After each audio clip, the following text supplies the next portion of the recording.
a shadow covered an elderly and stately man. The sage was talking about reincarnation and what its essence was. The boy scratched his head and said that no matter how hard they tried, they would still take everything from them. Lucy the elf said that they still had to try somehow. The man then made a downward attack, and the main character Cyril also managed to dodge to the side. The man struck the boy, but the protagonist Cyril was able to defend himself with a small blade. The commander of the human knights said that the boy was only delaying his death. The main character Cyril said that it was not like that at all and he was almost done. The man got angry and swung his sword at the young man. He ordered him to die right now. The protagonist Cyril felt something. The next moment, the knife in the elf's hands broke into pieces. The protagonist Cyril waved his hand and the fragments from the knife flew to the side. They went straight into the eyes of the human knight commander. The other knights stood there in surprise and did not understand what was happening. The human knight commander began to close his eyes and scream in pain. Everyone watched what was happening. The main character Cyril turned to the elf Lucy and asked the girl if she was okay. The girl said that she was completely fine, but she was very worried. The next moment, one of the knights pulled an arrow onto the bowstring. The main character, Cyril, grinned and said that if a man wanted to die, he could shoot without any problem. The men began to look at the young man with irritation. They started shooting straight at the young man and screaming for him to die. Suddenly, the arrows turned and changed their direction. They hit the men's arms. At this moment, the protagonist Cyril used a magic seal. One of the men rushed straight towards him, and with a scream, swung his sword to kill the protagonist Cyril. The main character Cyril pierced the man with his own sword. He didn't even have time to say anything. Other knights were watching all this. The girl with an innocent face said that if they did not work, they would die of hunger. The male knights were shaking with fear and were preparing to draw their swords to attack. Suddenly, they began to run away. The main character, Cyril, appeared in front of the nearest knight. He shouted with hatred that none of them would escape. The commander of the human knights continued to hold his head and groan in pain. There were bodies of slain human knights all around. The elves looked at what was happening in horror, and the main character Cyril wiped the sweat from his face. Then the main character Cyril came to his senses. He ran towards Rek and turned to the other elves. He told them to bring alcohol immediately, because there must definitely be something in that cart. The young man ran up to Rek and started looking straight at the young man's back. At that moment, Rek was moaning in pain. Then the elf, Lucy, appeared. She was holding a bottle of alcohol in her hands and told the main character, Cyril, that she had brought a strong drink. The boy grabbed the first rag he could find and thought that everything was too complicated. The boy turned to Rek and told him to hold on and be a man. At that moment, the main character, Cyril, was shaking an upside-down bottle of alcohol. Rek didn't understand what the main character, Cyril, was just about to do. The next moment, the main character, Cyril, shoved a rag soaked in a strong drink into Rek's mouth. Rek was very surprised. The protagonist, Cyril, abruptly pulled the dagger out of Rek's back. He screamed in terrible pain. The protagonist, Cyril, immediately used healing magic, and the wound on Rek's back began to heal. Then the main character, Cyril, tapped Rek on the back and said that everything was over and everything was fine. Rek immediately touched his back to make sure that the wound on his back was gone. Rek couldn't believe his eyes that his back didn't hurt anymore. He was even more surprised when he realized that it simply couldn't be, because there was nothing left on his back, not even a scratch. Suddenly, someone grabbed the clothes of the main character, Cyril. It was the elf Lucy, who was sitting on the ground. The elf Lucy asked the surprised main character, Cyril, why he resisted the people, because it was too dangerous.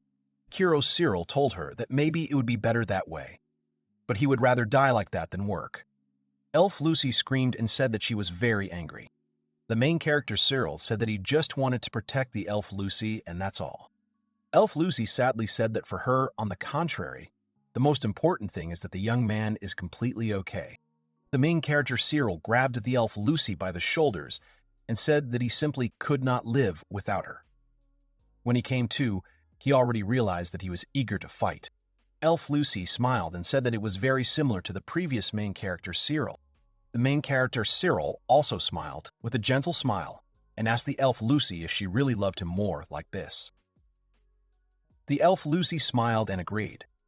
She said that she did not want to see him fallen in spirit. The main character, Cyril, put his hand on his chest and said that he would save the elf village. They would not allow people to come here, otherwise they would not be able to sleep peacefully. However, the rest of the elves looked at the main character, Cyril, in horror. Suddenly, someone turned to the main character, Cyril, and asked if he understood what he had just done. This elf was the elder ninja. The man was heading towards the young man. The other elves were watching the elder's actions. The protagonist, Cyril, looked at the village chief tensely. The man said that when the protagonist, Cyril, killed the human knights, he brought disaster to their village.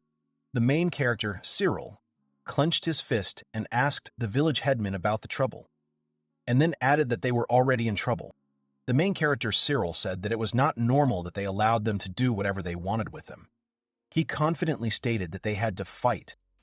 They had to take up a bow and defend their honor.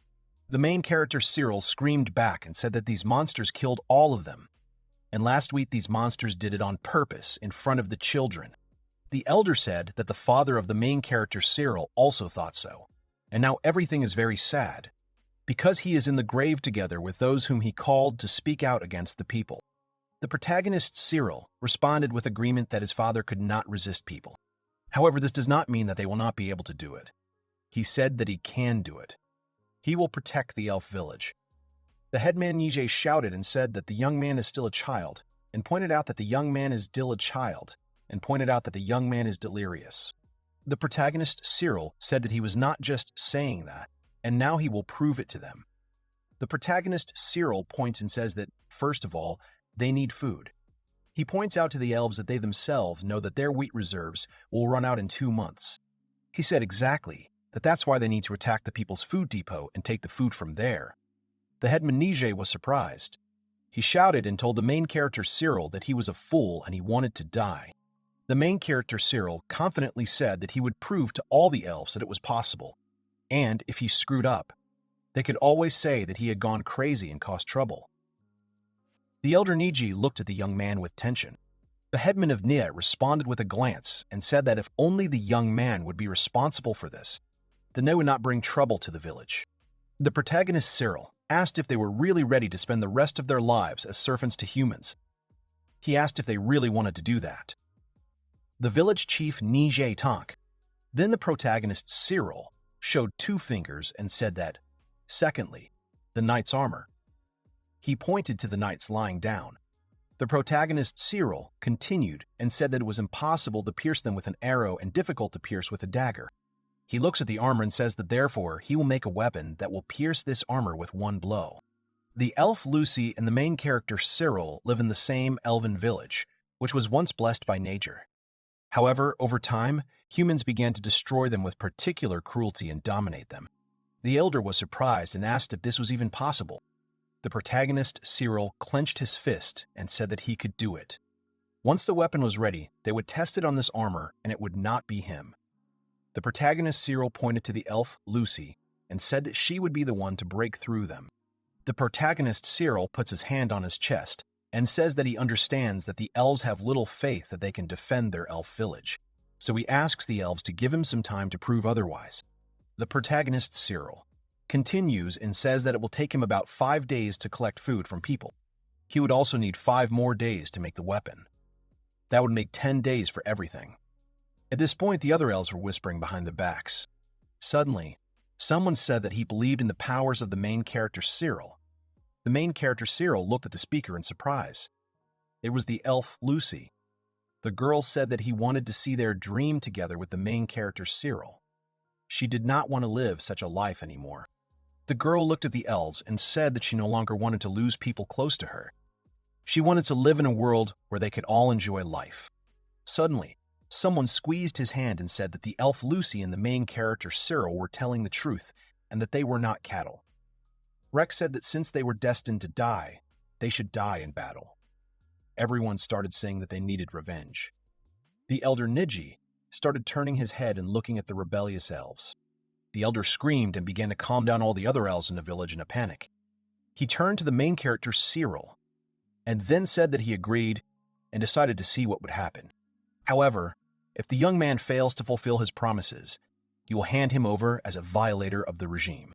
All that harvest that they, the elves, worked so hard for, was destroyed, and the most important thing that was important to all elves, namely their comrades, the humans, took them too. The protagonist Cyril said that he didn't mind, but he also asked that if he succeeded, would they all fight with him?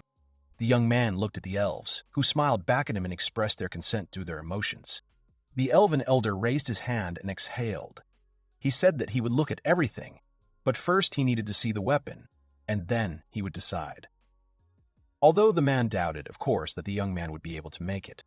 After some time, the carriage with horses was fully equipped. An unknown figure in a cloak was sitting right in the carriage. At this time, someone's sweaty hands touched the floor. The young man was training and lightning was shining around his body. Suddenly, the elf Lucy and the protagonist Cyril appeared in robes.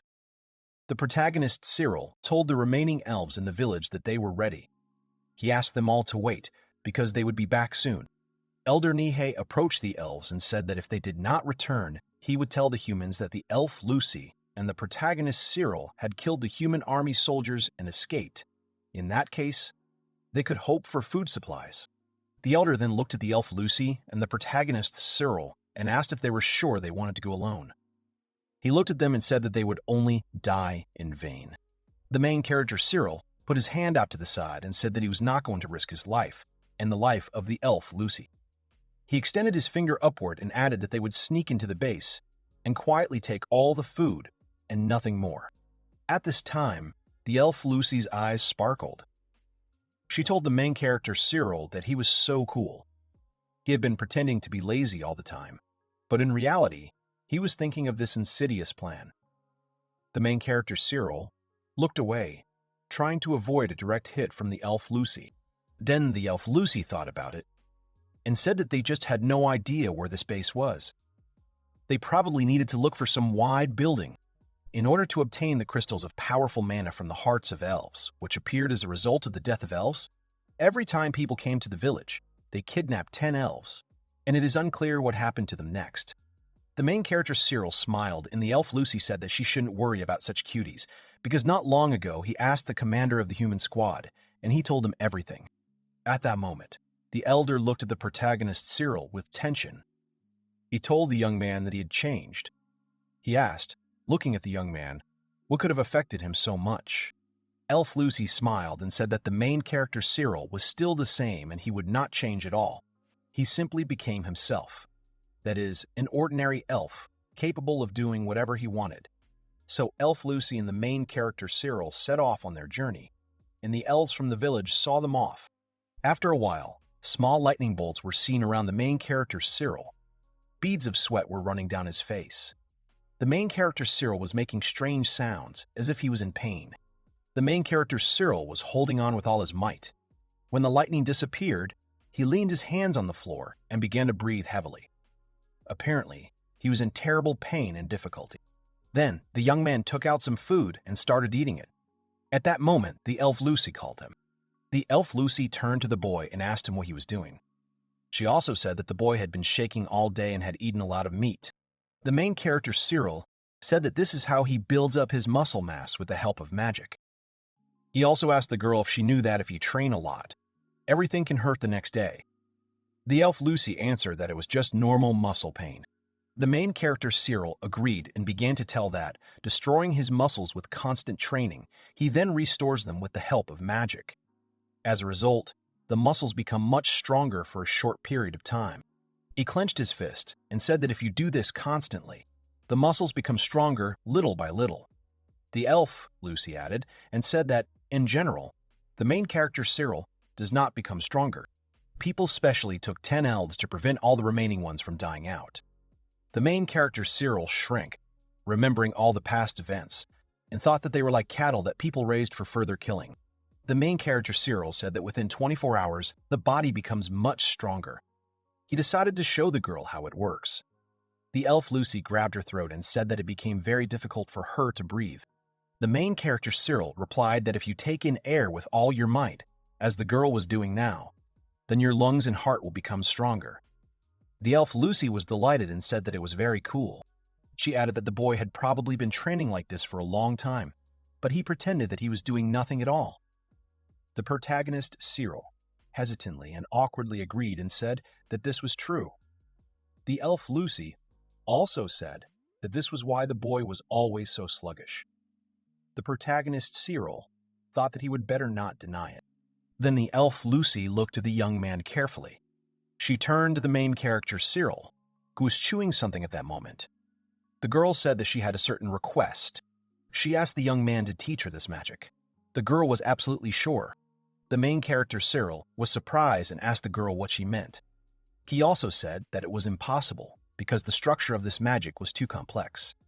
If a beginner tried to use it, he would only harm himself. The elf Lucy answered hesitantly that the young man should use this magic on her himself. The main character Cyril replied that he was not against such training, but he did not understand why the girl needed it. The elf Lucy clutched the hem of her dress and said that she wanted to become stronger too. She told the boy that she didn't want to be a girl who could only wait. She wanted to fight alongside the main character Cyril, side by side. The main character Cyril was surprised by the girl's words. Then he smiled and firmly answered that he agreed to her proposal. He also added that he would help the girl become stronger. After a while, the main character Cyril put his hand on the elf Lucy's shoulder. The girl closed her eyes and breathed deeply. The main character Cyril told the girl that he would now use magic, and then asked the elf Lucy if she was ready for it. The elf Lucy nodded in response. Suddenly, the main character Cyril received a hard and powerful slap. From this blow, he staggered to the side and closed his eyes. His eye remained open, and the other one was closed. The elf Lucy put her hand on her chest, and then it shrank in anticipation. The main character Cyril looked at the girl and said that he was ready to start using magic. The elf Lucy closed her eyes and told the main character Cyril to begin. Suddenly, the girl felt something and asked the main character Cyril what it was. She opened her eyes and saw lightning around her. The main character Cyril continued to look at the girl and think that it looked somehow too revealing. The young man even felt embarrassed by the sight he saw. For a while, the girl shrank. She sat and hugged herself with her arms. Elf Lucy continued to moan and groan.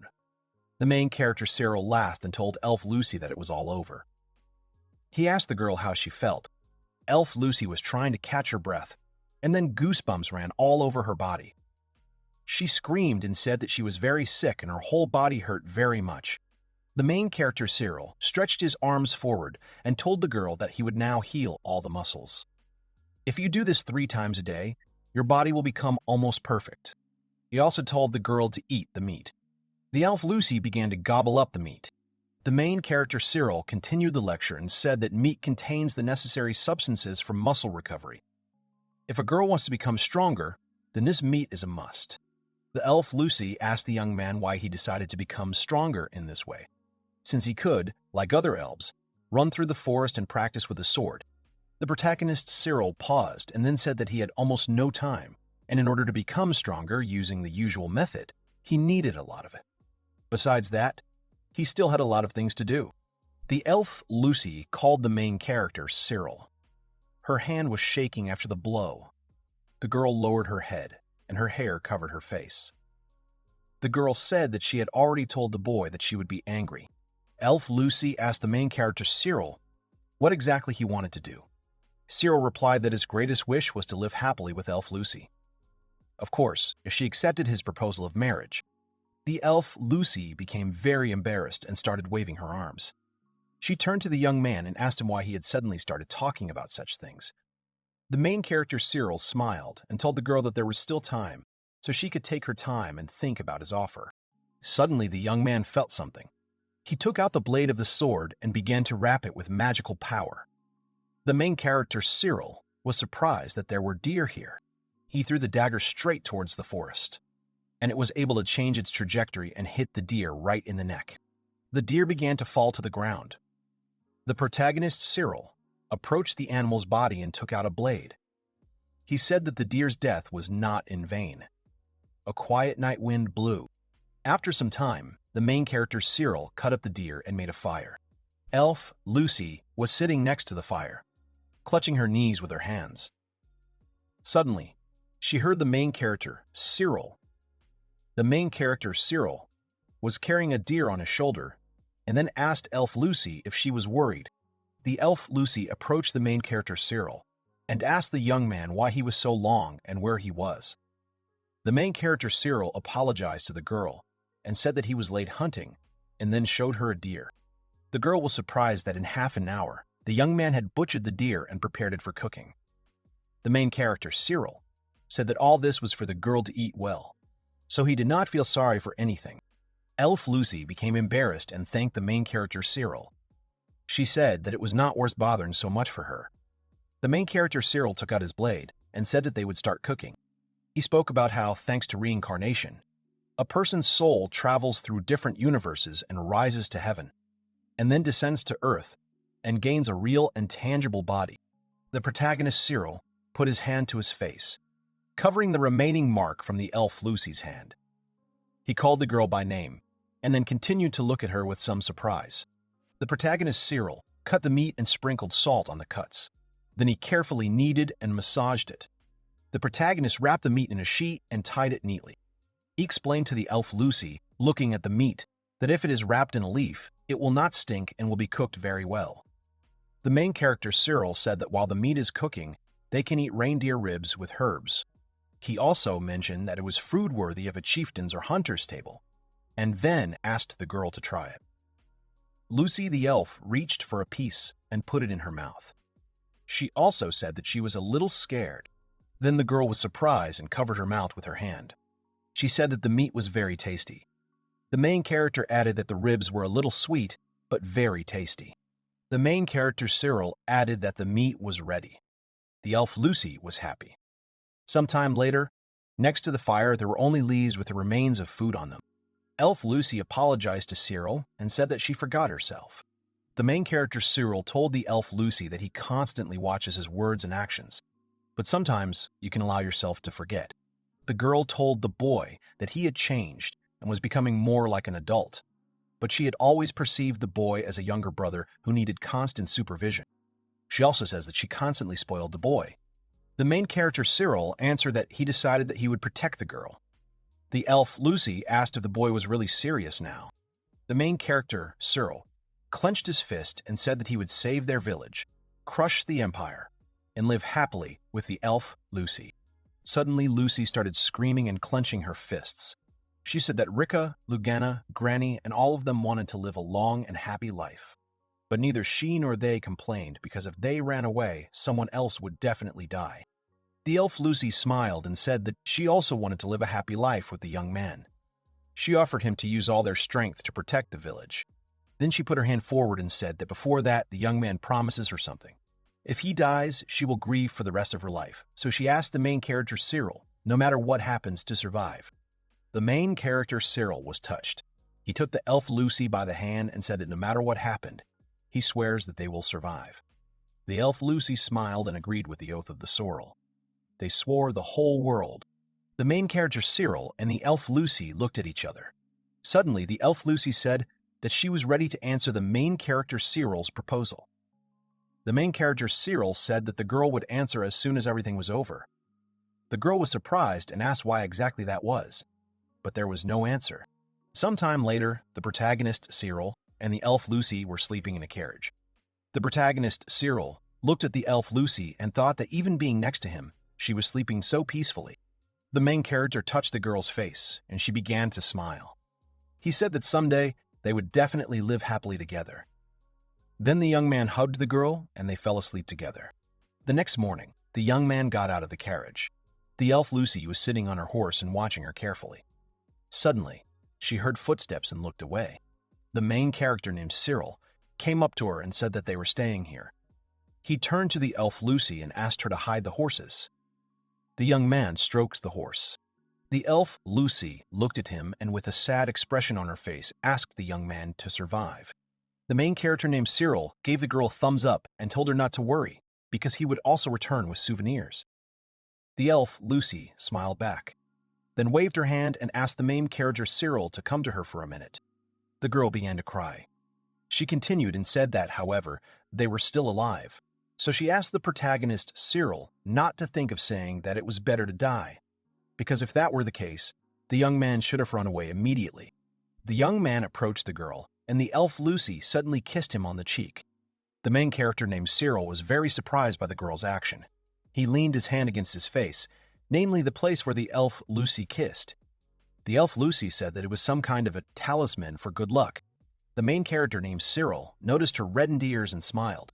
Suddenly, the main character named Cyril rushed to the side and told the elf Lucy that when he returned, the girl should kiss him on the lips because he wanted a French kiss. The elf Lucy was very surprised and asked what it meant. She blushed and looked questioningly at the young man. The main character named Cyril smiled back. The elf Lucy agreed and said that it was only if the young man returned safe and sound. Then the protagonist named Cyril rushed forward. He used magical seals on his legs to move faster through the forest. The main character, named Cyril, was only wondering if he could use the magic he had recently remembered. He thought about the magic being that he could call upon one of his past incarnations. He had lived 30 lives already and could therefore choose any of them. Finally, he realized that in this battle, his 18th incarnation would most likely be useful. Suddenly, the main character named Cyril stopped abruptly and saw the city walls in the distance. The protagonist Cyril looked at the girl with a misty look. He removed his hand from his face, revealing a reddened mark on his face. He expressed some special pity, looking at the girl. The protagonist named Cyril closed his eyes and thought. He imagined an expanded perception. The protagonist named Cyril felt an iron gate in front of him, and about 300 warriors behind it. The main character named Cyril thought about whether he could completely trust the words of the commander of the human knights. The protagonist, Cyril, extended his hand forward and began to address his soul. He called for his soul to release the trace of a long-gone person here and now. He spoke of a warrior who remained honest until the end of his life, and his name was a strong warrior, Dit, nicknamed Circle of Samsara. Suddenly, the young man turned into a tall, dark-haired man. The strong warrior Dit began to examine his hands and said that he had not seen this body for a long time. With his current magic, he would only be able to afford such armor and weapons. Then the man looked straight ahead and realized that it did not matter, because it was time to begin. The next moment, the man breaks down the Iron City gates. The soldiers start running away in horror and shouting that the gates have been destroyed and someone has managed to break through. The bell rang, warning of an invasion. The strong warrior Dit rushed straight towards the ringer. The knight announced that the number of enemies was equal to 1. The man was surprised by the arrival of the strong warrior Dit and began to scream, but suddenly the strong warrior Dit cut him in half with his sword. The strong warrior Dit stood and looked down at the dead body of the knight.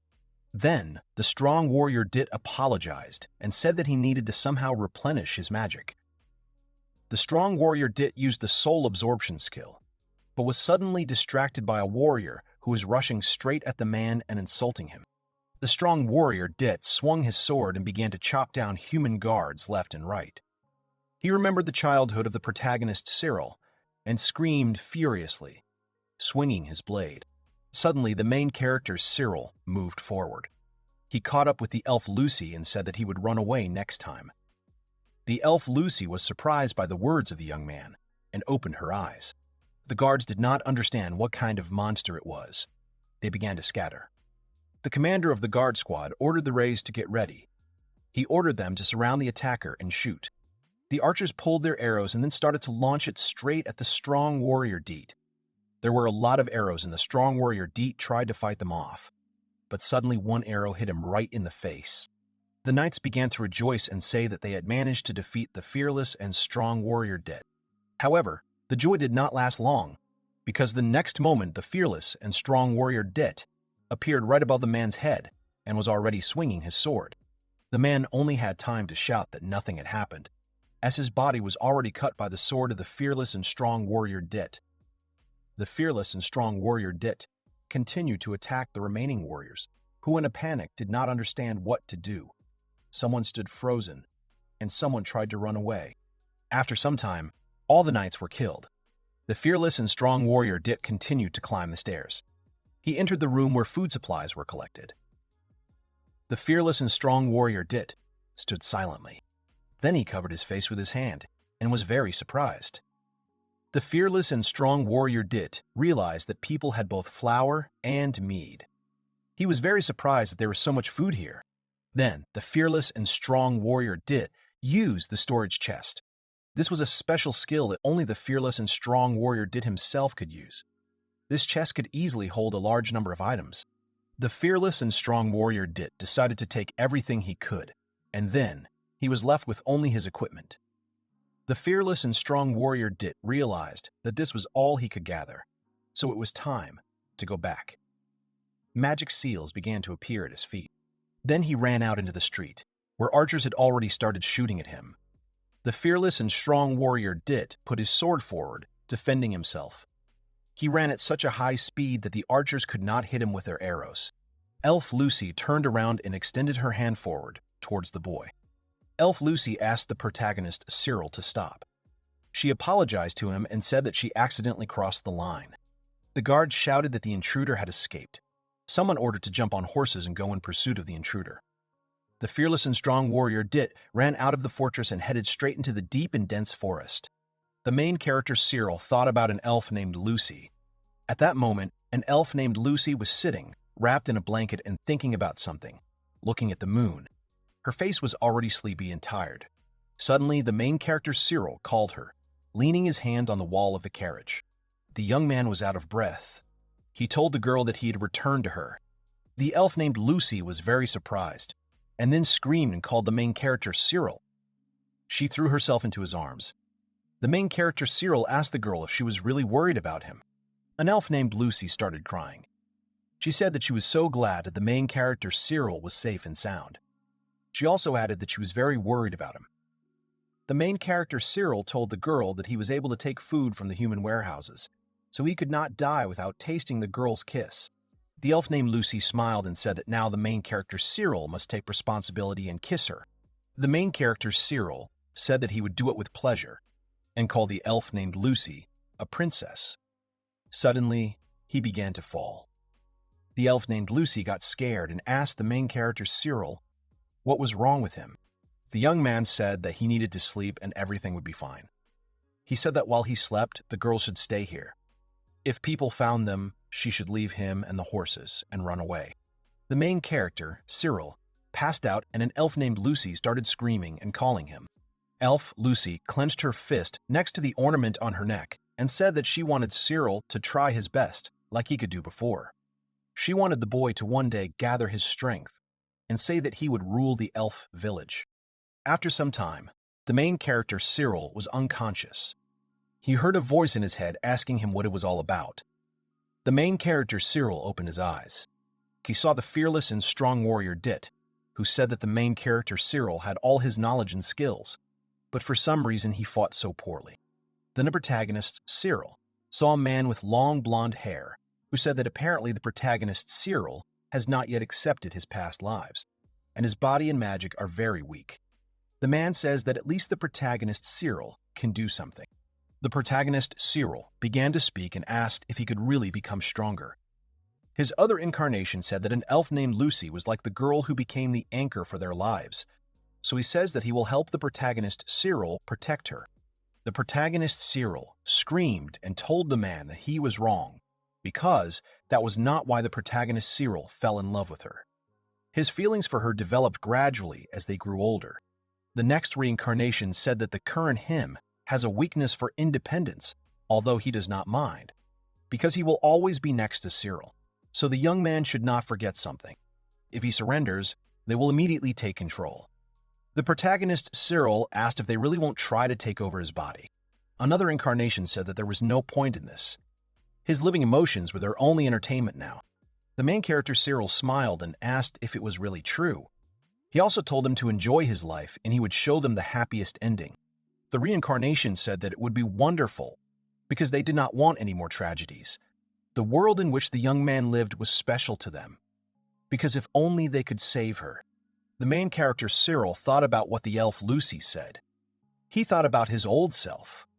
Suddenly, the main character, Cyril, spoke up and said that it was simply impossible. Stuttering, he continued and added that he had already given up. The elf Lucy looked at the young man sadly. Another reincarnation asked the protagonist, Cyril, if he understood what they were talking about and what they were talking about.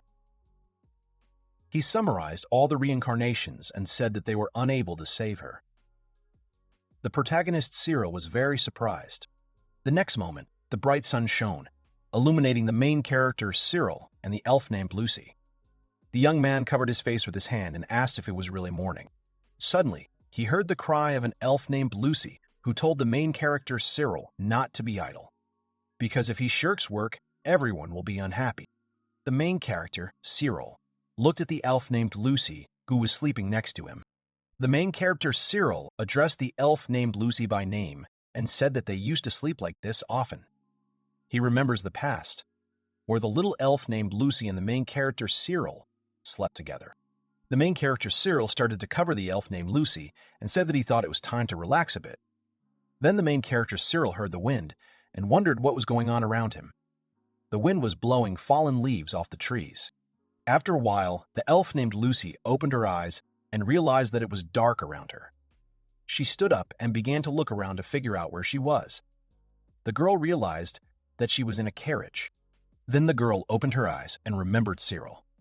At that time, the young man was sitting by the fire and waiting quietly. He heard the voice of an elf named Lucy, who called him by name. The elf named Lucy apologized and said that she had fallen asleep. The main character, Cyril, smiled and replied that it was okay because the girl hadn't slept a wink while she waited for him. The elf named Lucy agreed and said that she was the only one who had to remain on guard. The protagonist, Cyril, smiled and continued to look into the fire. He agreed and said that if they had been discovered, they would have definitely been dead by now. But even if that had happened, it would not have been the girl's fault. Suddenly, Lucy the elf smiled. She put her hand behind her back and said that she still believed in the main character Cyril. She added that the main character Cyril was the best at archery and using magic, and they all wanted to be like the main character Cyril. An elf named Lucy said that they had gone on this mission together, but in the end she couldn't help the boy. The girl was somehow emotionally depressed. The main character Cyril looked at the elf named Lucy and said that she helped him a lot. Thanks to the girl, he returned safe and sound, and with her, he feels much better. The elf named Lucy began to squeeze the hem of her dress and said that she herself could not forgive herself. The main character Cyril sighed and called the girl stubborn. He raised his finger and said that then they should punish the girl. He told her that a little later they would decide how to do it. The elf named Lucy looked at the boy carefully. She reluctantly agreed, and then asked the young man what her punishment would be. The protagonist, Cyril, replied that he would think about it, so the girl should be afraid of it until they reached the village. The elf named Lucy tensed up. The main character, Cyril, replied that the fear of the unknown itself would be the girl's punishment. The elf named Lucy said that this was too lenient a punishment. The main character, Cyril, said that it was because the girl had done something so wrong for the first time. If she makes a mistake next time, nothing terrible will happen. But after that, she will face severe punishment. Then he told the girl that he was very surprised that she could last 2 days without sleep. If she continued to train, she would be capable of many things. The elf named Lucy was surprised by the dreams of the main character, Cyril. Then the elf named Lucy looked at the young man with confidence and said that she would do everything to become his support. She would become even stronger and more resilient to help him. The main character, Cyril, smiled and said that they should then begin eating, since the venison was already cooked. Then an elf named Lucy looked at the meat and asked the young man if he was sure they could waste salt like that. The main character, Cyril, took a container of salt and told the girl not to worry, because he took a lot of salt from people's warehouses. Besides, the body needs to get enough salt. The main character, Cyril, was surprised and asked the girl again what she meant when she said that she believed in the young man. The elf Lucy smiled and closed her eyes. She replied that she meant that the main character, Cyril, had already matured enough and that he was capable of saving this village. The elf named Lucy started eating meat, and at that time the main character, Cyril, said that he had something else. He showed meat. The elf named Lucy was very surprised when she saw this huge manga. She asked if humans really had something like that. The main character, Cyril, said that he took 3 whole barrels. If they brought it all to the village, the adults would drink it all at once, especially the headman, so he suggested opening 1 barrel here. An elf named Lucy said that it was somehow unfair.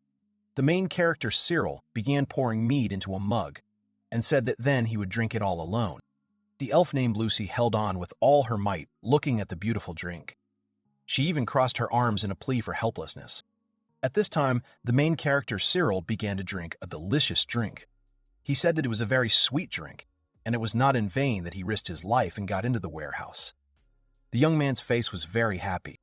Then the voice of an elf named Lucy was heard, who said that she would have some too. The main character Cyril looked at the girl and asked her what she was talking about, because he simply did not hear. The elf named Lucy screamed and said that she would have mead. She wanted to try it too. Then the girl tried the delicious drink. The girl continued drinking and said that now she wouldn't mind dying. The main character Cyril asked the girl not to say that. He started pouring the drink into a glass and said that he would get even more goodies in the winter. The elf named Lucy blushed and told the main character Cyril that she was so kind, and then asked if she could ask him a question. An elf named Lucy asked the boy if he wanted to kiss her. The main character Cyril agreed and said that it was because he loved her very much. The elf named Lucy was embarrassed and asked the young man if he was okay with a French kiss. The main character Cyril, with a calm expression on his face, said that he was not at all against it. The reaching hand was heading straight towards the clot of light. The sage said that in pursuit of magic and as the protagonist continued to reincarnate and improve his magic, the main character Cyril thought and realized that he would not be able to fulfill the request of the elf Lucy and would disappoint her. He touched the collar on his neck and thought that he would not even be able to take off this terrible magical collar. The next moment, an elf named Lucy grabbed the young man by the shoulder and kissed him. The main character Cyril was very surprised by the girl's actions. After the kiss, the elf named Lucy said that she shared a second glass of mead with Cyril. The main character Cyril was very surprised by the girl's actions. He looked away and asked if they should open the second barrel and share the mead again. An elf named Lucy grabbed the main character Cyril by the hand and said that he couldn't do that. She screamed and added that the other two barrels had to be taken to the village. If the young man opened another one, she would get angry. The main character Cyril was very surprised and upset. The young man asked the girl what she would do if she got angry. The elf named Lucy had already stood up and turned around at that moment. She thought for a moment and then stopped. The elf named Lucy turned to the main character Cyril and said that in that case she would not speak to him for a week. The main character, Cyril, was broken inside. He was cleaning up the dishes and almost crying. An elf named Lucy approached him and joked with the young man about the treat, saying that it was very tasty. The main character Cyril stopped and then smiled and answered the girl. The carriage was moving along a small road. The main character, Cyril, who was inside, asked an elf named Lucy to stop the carriage. The girl looked inside and asked Cyril what had happened. The main character, Cyril, said that he needed to put everything in the carriage. He closed himself inside. The elf named Lucy looked questioningly and agreed. The next moment, the protagonist, Cyril, thought about it. He summoned his past incarnation, the Wheel of Samsara, and then used the skill of partial release and summoned the storage chest. The boy clenched his fist and began to think. Suddenly, he realized that this was true. He was too helpless to do anything about it. Suddenly, he heard a voice in his head, asking the boy if he was sure about this, and then said that this was how the boy thought this unknown person was. The main character, Cyril, began to wipe the sweat from his face and said that everything was ready and the food from the chest was finally laid out. He then jumped out of the cart and told the elf named Lucy to wait a little on the road. The elf named Lucy was surprised and did not understand what the protagonist Cyril was going to do. However, she still survived and stopped. The protagonist Cyril moved back some distance and summoned the storage chest again. He took out weapons, armor, and everything else that belonged to the knights from the chest and said that they should all lie here for now. The young man was already out of breath. Then the young man returned to the elf named Lucy and apologized. He said that he had forgotten to do something. The elf named Lucy did not pay attention to this because she was more interested in something else. She looked inside the cart and asked the young man why he had put everything there, since he would have to hide everything in the chest again and then take it out in the warehouse. The young man answered the girl that when they returned to the village, the headman and the others would want to look at what they had brought, and if they did not see anything, they would be disappointed. An elf named Lucy replied that the young man could have said that he had used a magic skill, but he would have to use that skill again. The protagonist, Cyril, replied that the magic chest can be used an infinite number of times. To be honest, he just doesn't want to show them everything he managed to take. If he does, the headman will definitely keep the mead for himself. An elf named Lucy screamed and said that the headman was not capable of such a thing. The main character, Cyril, looked menacingly at the girl and asked her if he remembered that they never got any alcohol or spices. An elf named Lucy tried to justify the village headman somehow, but the main character, Cyril, sternly told the girl to shut up and not justify him. He also said that, of course, the village headman has a conscience. He distributes food rationally, but he is simply asking the girl to rely on him. The main character, Cyril, gave way and began to fall. The elf Lucy began to worry about the young man's condition and called him by name, and then put her hands on his body. The elf named Lucy puffed out her cheeks and agreed.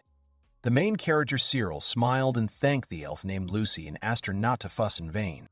After some time, the carriage entered the village of Elves. The inhabitants were happy to see an elf named Lucy, and they also saw Cyril alive and realized that they had all returned. The next moment, the headman of the elf village ran up to the cart and asked Cyril if he had really managed to take the food from the warehouses. The protagonist, Cyril, looked at the elf named Lucy, who was talking to the villagers. Then the main character, Cyril, agreed and pointed towards the cart, asking the elves to take a look for themselves. The elder immediately went inside the cart and began to look around. He saw a lot of products and beamed with joy. Then he cleared his throat and said that Cyril and an elf named Lucy had actually managed to do it. He also said that they had worked hard. The elder told them to give up the cart and go and rest. He also told them not to forget about their weapons. Then the elder turned around and went to talk to someone. Then an elf named Lucy abruptly asked Cyril for forgiveness. The main character, Cyril, was surprised by the words of an elf named Lucy.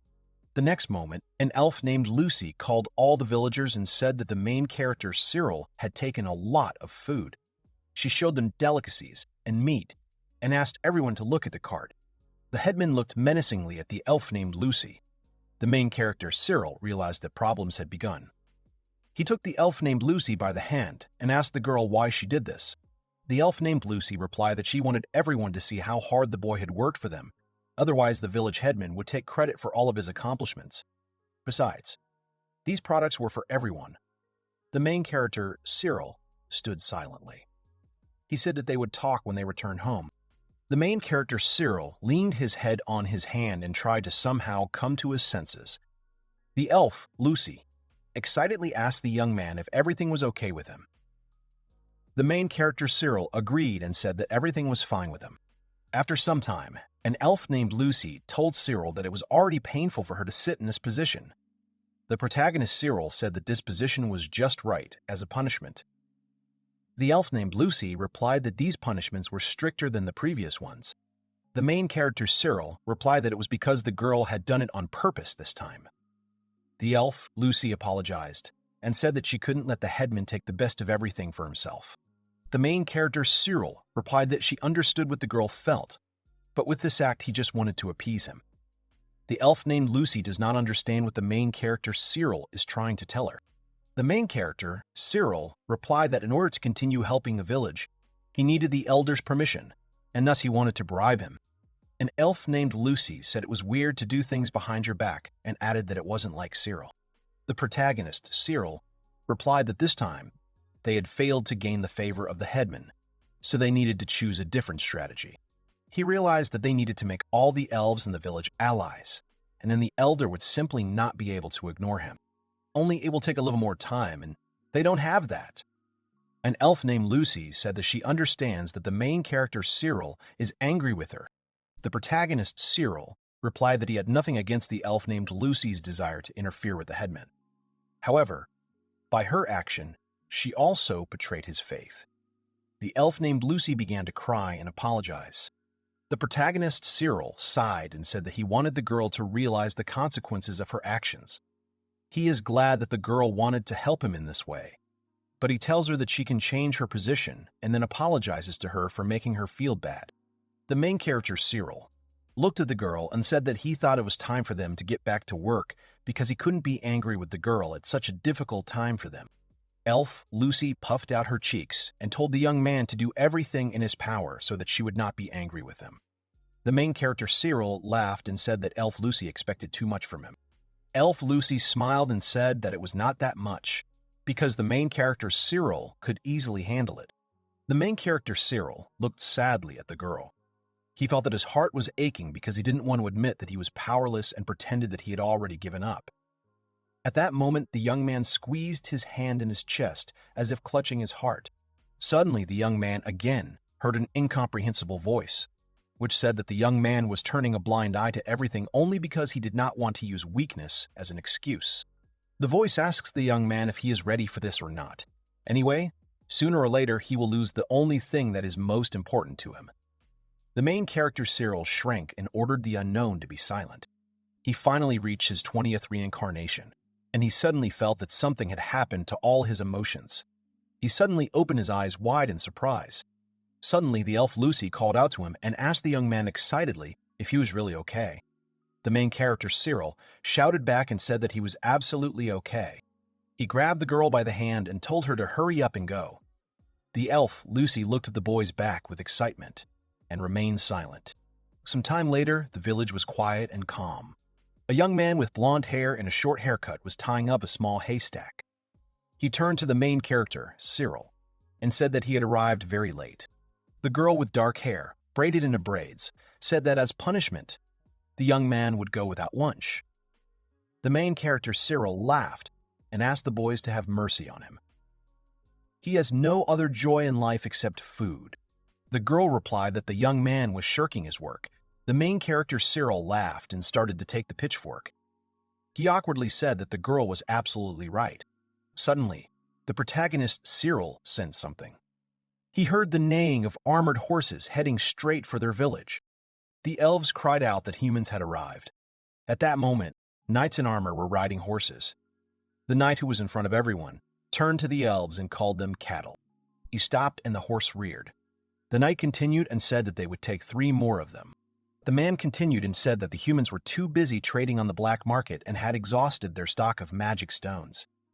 He also said that they did not have time to choose one of the elves, so he demanded that 3 of them approach the humans themselves. The elves were very scared. The main character, Cyril, felt something terrible.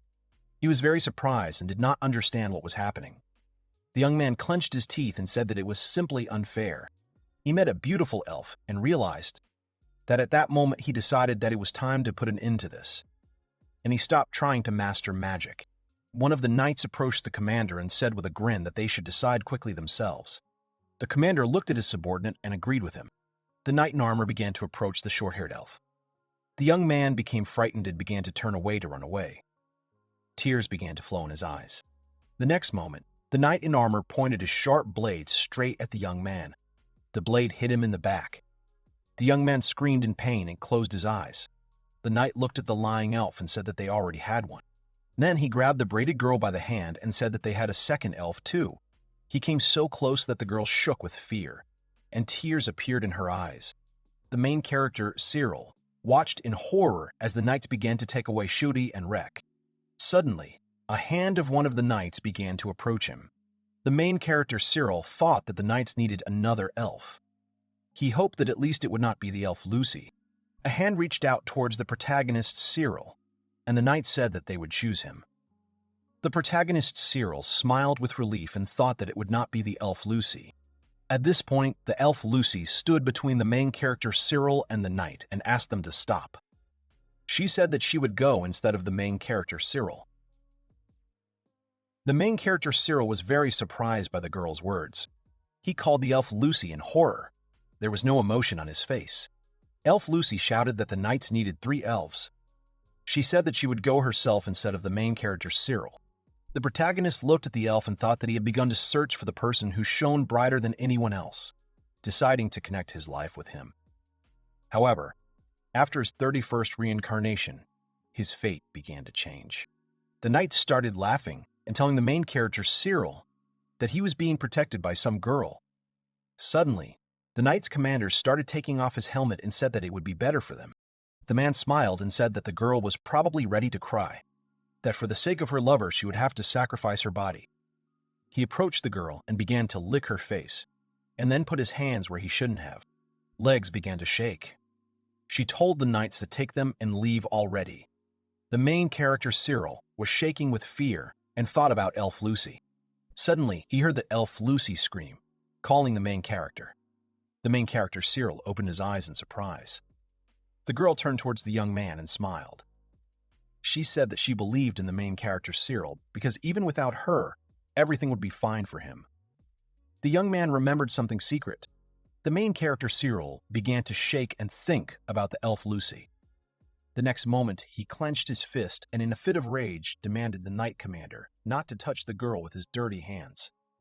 The main character Cyril rushed with his fists straight at the man, who was even surprised by the elf's unexpected action.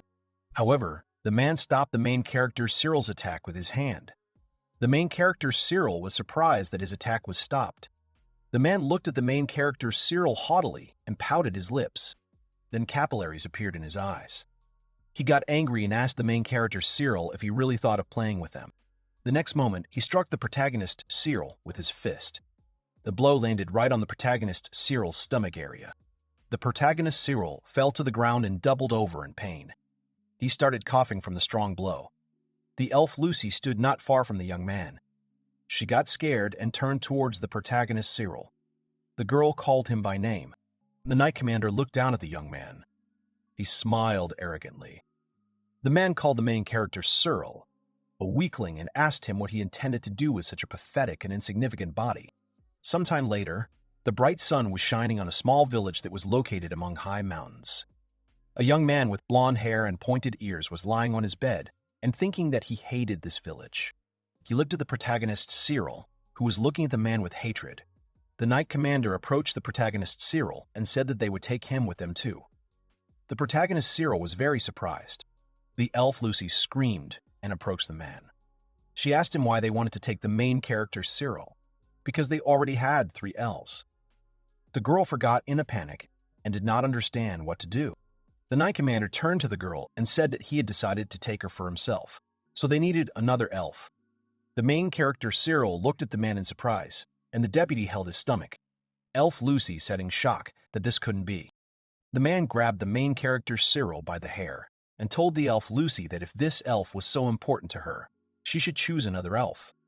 Of course, you can't choose yourself. Elf Lucy started shaking with fear and said that she couldn't do that. She couldn't choose someone else. The man grinned and asked what such a conversation could even be about. Then the man started laughing out loud. The elf, Lucy, shrank and started crying, trying to wipe away her tears. The main character Cyril looked at the man with hatred. He only thought that he could deal with him only with the help of magic.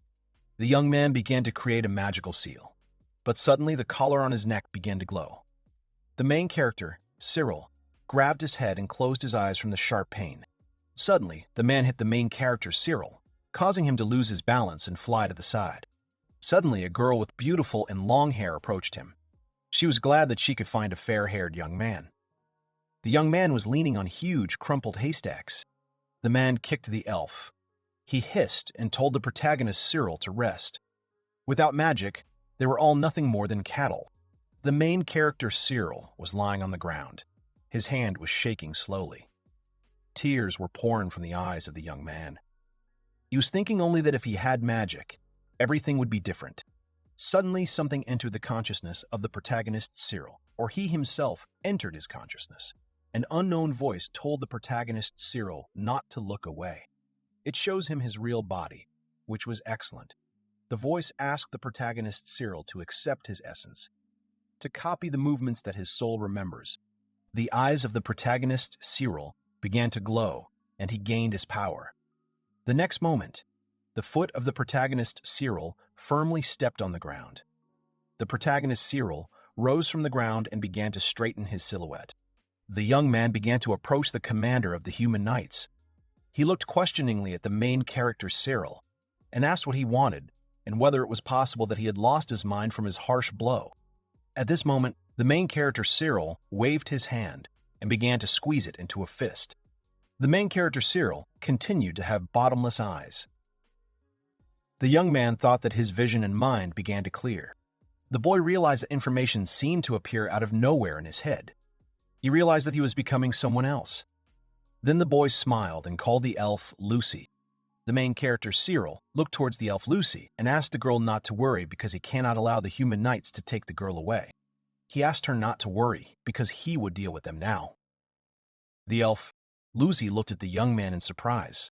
The elf Lucy began to cry and say that it was impossible because the young man would die after this. The main character Cyril smiled and told the girl not to cry because everything would be fine. The girl put her hands on her hips and indignantly told the young man to stop shirking his work. The girl called the young man by name and called him the main character Cyril. The main character Cyril was surprised and called the girl the elf Lucy. The protagonist Cyril approached the commander of the human knights and told him that now, because of him, the elf Lucy was crying. He threateningly said that now the man would die because of this act of his. The man began to laugh nervously. He raised his hand and said that now they will see who else will die here. The main character Cyril suddenly opened his eyes and began to look. The next moment, the man launched an attack with his hand, but the protagonist Cyril dexterously dodged the man's attack. The commander of the human knights was surprised when he realized that he had failed to launch his attack. Suddenly, a little elf's fist touches his face. The protagonist, Cyril, hit the commander of the human knights with such force that he staggered back and almost fell to the ground. Elf Lucy was very surprised by what she saw. The man was trying to look at his nose at that moment. Tears were streaming from his eyes, and the entire lower part of his face was covered in blood. The man said that it hurt a lot, so the main character Cyril thought that he had overdone it. His thoughts were interrupted by the commander of the human knights, who put on his helmet and rushed to the side. He swung his sword to strike the protagonist Cyril. The man shouted that he would destroy the youth immediately. The protagonist Cyril grabbed a small blade and stood in a fighting stance. The man called the protagonist Cyril a fool and said that he could not kill him with this insignificant weapon.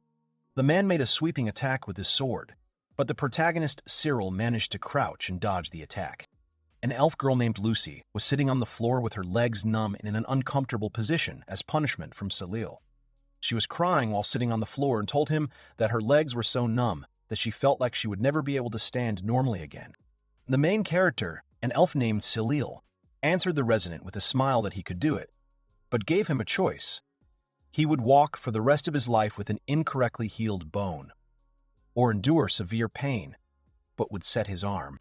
But not paying attention to them, the main character, an elf named Cyril, addressed all the inhabitants, speaking loudly about the warrior elves. The elders, not expecting such drastic changes from him, were a little scared and fell silent completely.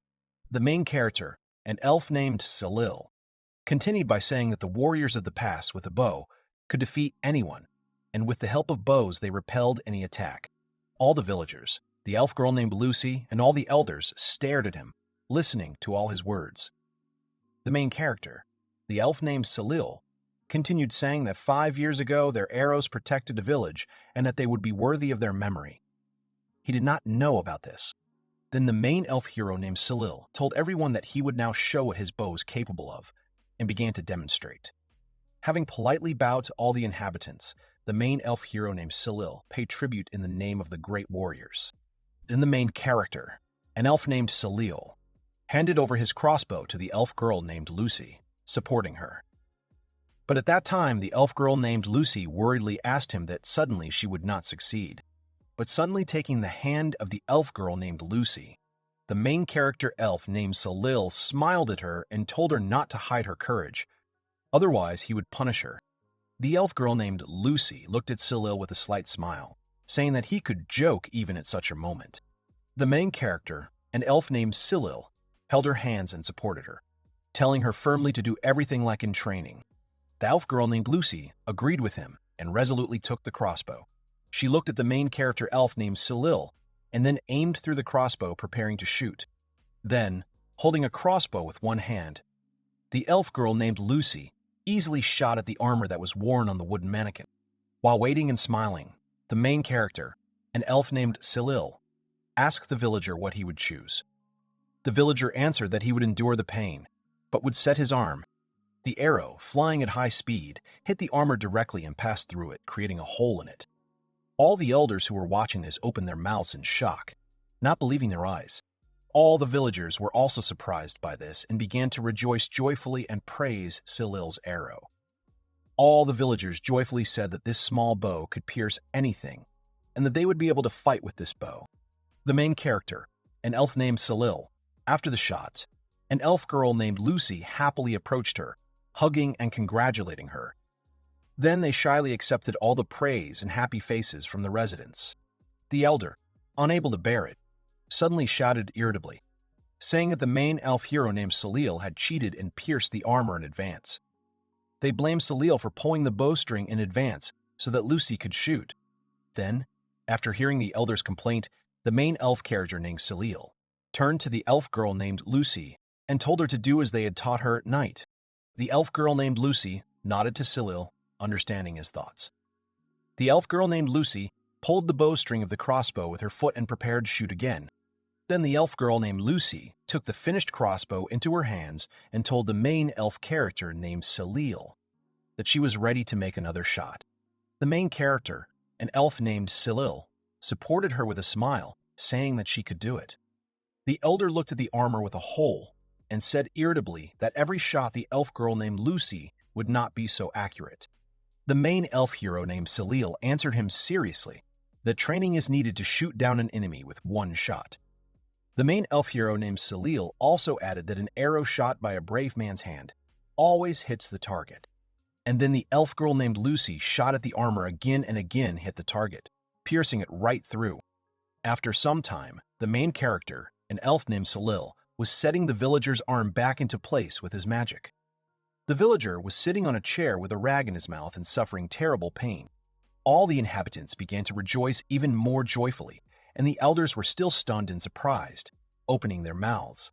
All the elf inhabitants rejoiced, saying that they now had a chance to win the victory. The elder began to shout irritably to everyone that they would only start a war. Loudly, clapping his hands and drawing attention to himself, he shouted to all the residents that even with weapons, many of them could die. But the elder added, saying that now only 10 elves die at the hands of people every year. At this time, the main elf hero named Cyril came out from behind the headman, telling everyone that for him, 10 was not a little, and he would do anything, just so that the elves would not die anymore. The elder wanted to object, but he was interrupted by the main character, an elf named Cyril, turning to him and seriously asking him if everything suited him. The headman was taken aback by such a question and began to deny it, saying that he had never said such a thing.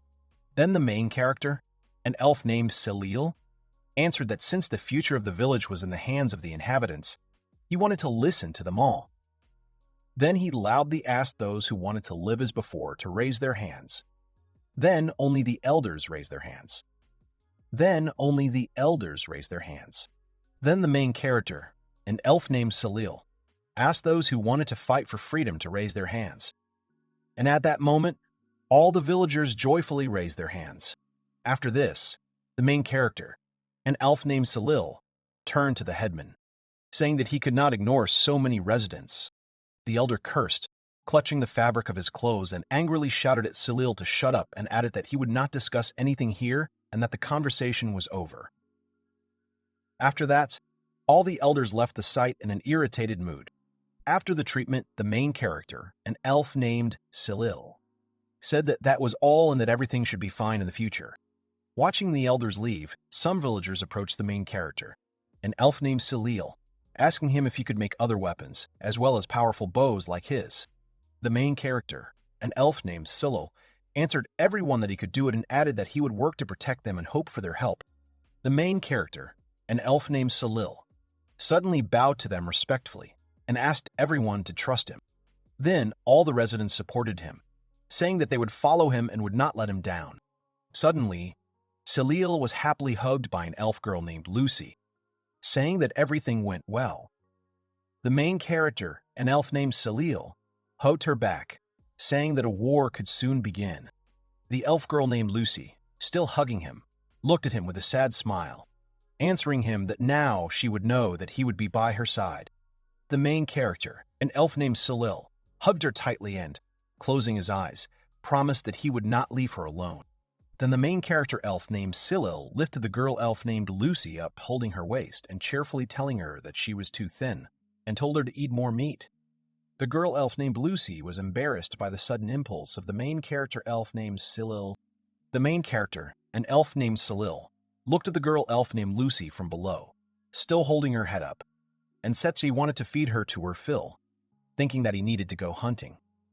The girl elf named Lucy was embarrassed by this pose and by Cyril's words. The main character, an elf named Cyril, suddenly confessed to an elf girl named Lucy that he loves her and wants to take care of her. The resident was not in the best condition after the treatment, but after he tried to bend his right hand and twist it, he was very happy thanks to Celia. The elf girl named Lucy was embarrassed, telling him that it was unfair and he couldn't say it so openly. The main elf character named Cyril laughed, saying that he decided not to be ashamed of his feelings. The main character, an elf named Cyril, added sadly saying that he did not want to regret later that he did not do something. The girl elf named Lucy smiled shyly saying that he would follow his example. The main character, an elf named Cyril, told her that she should talk about her feelings first. The elf girl named Lucy smiled and said that if he asked so, she would try her best. 2 days later, the main character, an elf named Cyril, woke up in the night from the sound of a moving carriage and voices coming from the street. The voices outside said that he wanted to take more, but he did not have enough patience.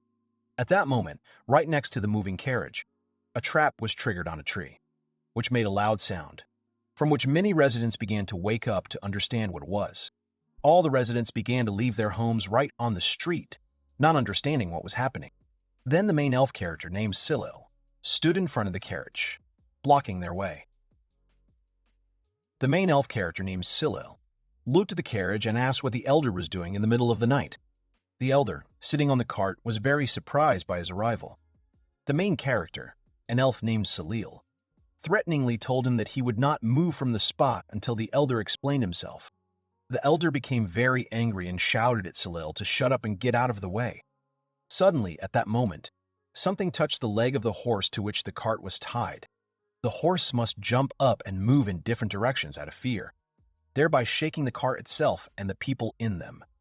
The main character, an elf named Cyril, thought that this was good because the elder was trapped. The main character, an elf named Cyril, thought that this villager was a bit noisy and called the next elf in line to him. Next came a woman with a child. The child's mother told Cyril that her son had been suffering from severe stomach pain since last week. All the residents quickly rushed to the scene without understanding what had happened. Then the main character, an elf named Cyril, answered everyone that the elder had fallen into a soldier's trap. The residents looked at the broken cart in which all the spoiled food lay. Then all the villagers turned to the elders, asking them in surprise what they wanted to secretly take out of the village provisions and valuables. The elder, not knowing what to say, justified himself by saying that he wanted to share with the neighboring village. All the inhabitants looked at the elders with hostility, not believing. Then the main character, an elf named Cyril, stopped everyone and said that they would not allow the elders to save their skins by deceiving others. Then the elder, in fear, began to shout at Cyril that it was really his fault that they had to run away. The elder continued saying that the village was only holding on to him, and now they were all going to the slaughter. After his cry, the elder caught his breath, waiting for a response from the main elf hero named Cyril and from the villagers. Then the main elf hero named Cyril smiled lightly at the elder and said that he could understand him, and said that he could understand him, and said that he could run. The elder stared at Cyril in surprise, but the main elf character named Cyril made a serious face and added that the cart, jugs of mead and spices belonged to the village, and they would not give it up. Then the elder asked him irritably how he would get to the neighboring capital without a cart. The main character, an elf named Cyril, answered him that he didn't care about him anymore, because having decided to run away, the elders had now disowned the village. The main character, an elf named Cyril, resolutely told the elder that they could do without them, and he would help the new elder. And then one of the villagers wondered out loud why Cyril shouldn't become the new elder. All the other villagers agreed with him, saying that the main character, an elf named Cyril, knew everything in the world and his father was a good elder. The elder, who listened to the villagers' words, looked at the villagers in surprise.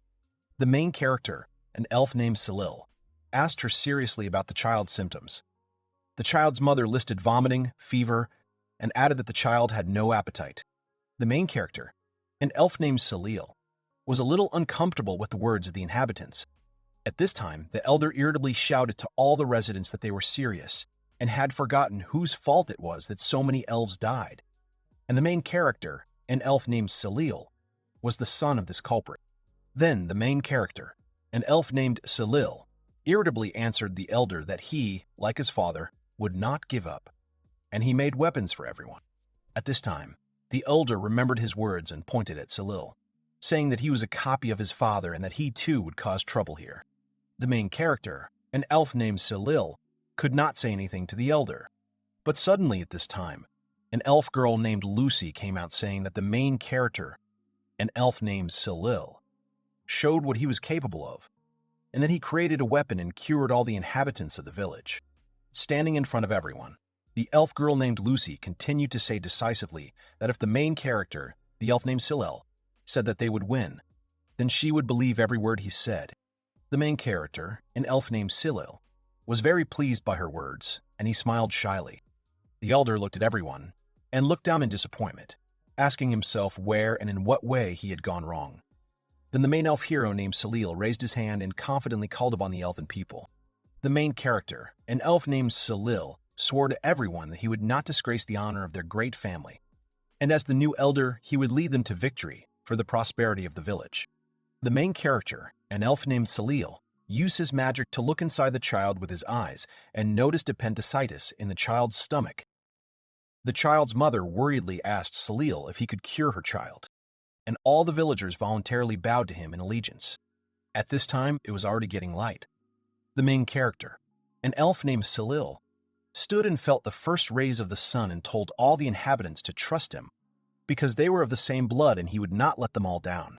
And all the inhabitants instantly raised their hands, rejoicing in accordance with his words. A week ago, the main character, an elf named Cyril, took the place of the elder. The village men go hunting and watch the soldiers from a high tower, and the women make preparations for the winter by harvesting. Suddenly, around the corner right towards the main character, an elf named Cyril, and other people, a large boar ran, with several people chasing it. Then the main character, an elf named Cyril, took a crossbow and shot straight at the boar, from which the animal, without suffering, immediately fell to the ground. All the inhabitants began to praise Cyril for his accuracy. The main character, an elf named Cyril, thought that perhaps it was not only thanks to crossbows, but that the hunting catch had increased. The main elf character named Cyril combined the roles of elder and doctor. Also, the main elf character named Cyril was engaged in examining patients, paperwork, and village meetings, since their surplus grain was being confiscated.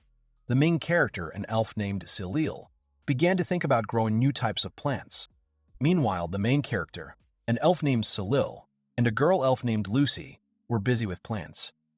The girl elf named Lucy, taking off her gloves and slightly calming her fatigue, praised Cyril, saying that he had a great idea, and asked him if the tubers of the devil's fruits were really edible. The main character, an elf named Cyril, told the woman that he could cure her child and warned her that he would have to cut her stomach to get rid of the source of the pain. The child's mother was very upset by his words. The main character, an elf named Cyril, confirmed her words, saying that only the shoots are poisonous, but the tubers are filling, tasty, and ripen quickly. Then the main character, an elf named Cyril, smilingly suggested to a girl elf named Lucy that they try to bake the tubers together, to which the girl elf named Lucy happily smiled in response. After cooking the tubers, the main elf character named Cyril and the elf girl named Lucy sat and tasted them. The elf girl named Lucy bit off a piece of the tubers and sadly asked what if they too would start taking away their tubers, to which the main character, an elf named Cyril, calmly replied while eating tubers that she shouldn't worry about it. The elf girl named Lucy curiously asked him why. Then the main character, the elf named Cyril, answered with a smile that he had already thought of everything. The elf girl named Lucy looked at him and smiled, saying that she trusted him. The main character, an elf named Cyril, happily said that if the elf girl named Lucy liked the tubers, they would grow them. The elf girl named Lucy happily agreed with him, offering to grow everything together.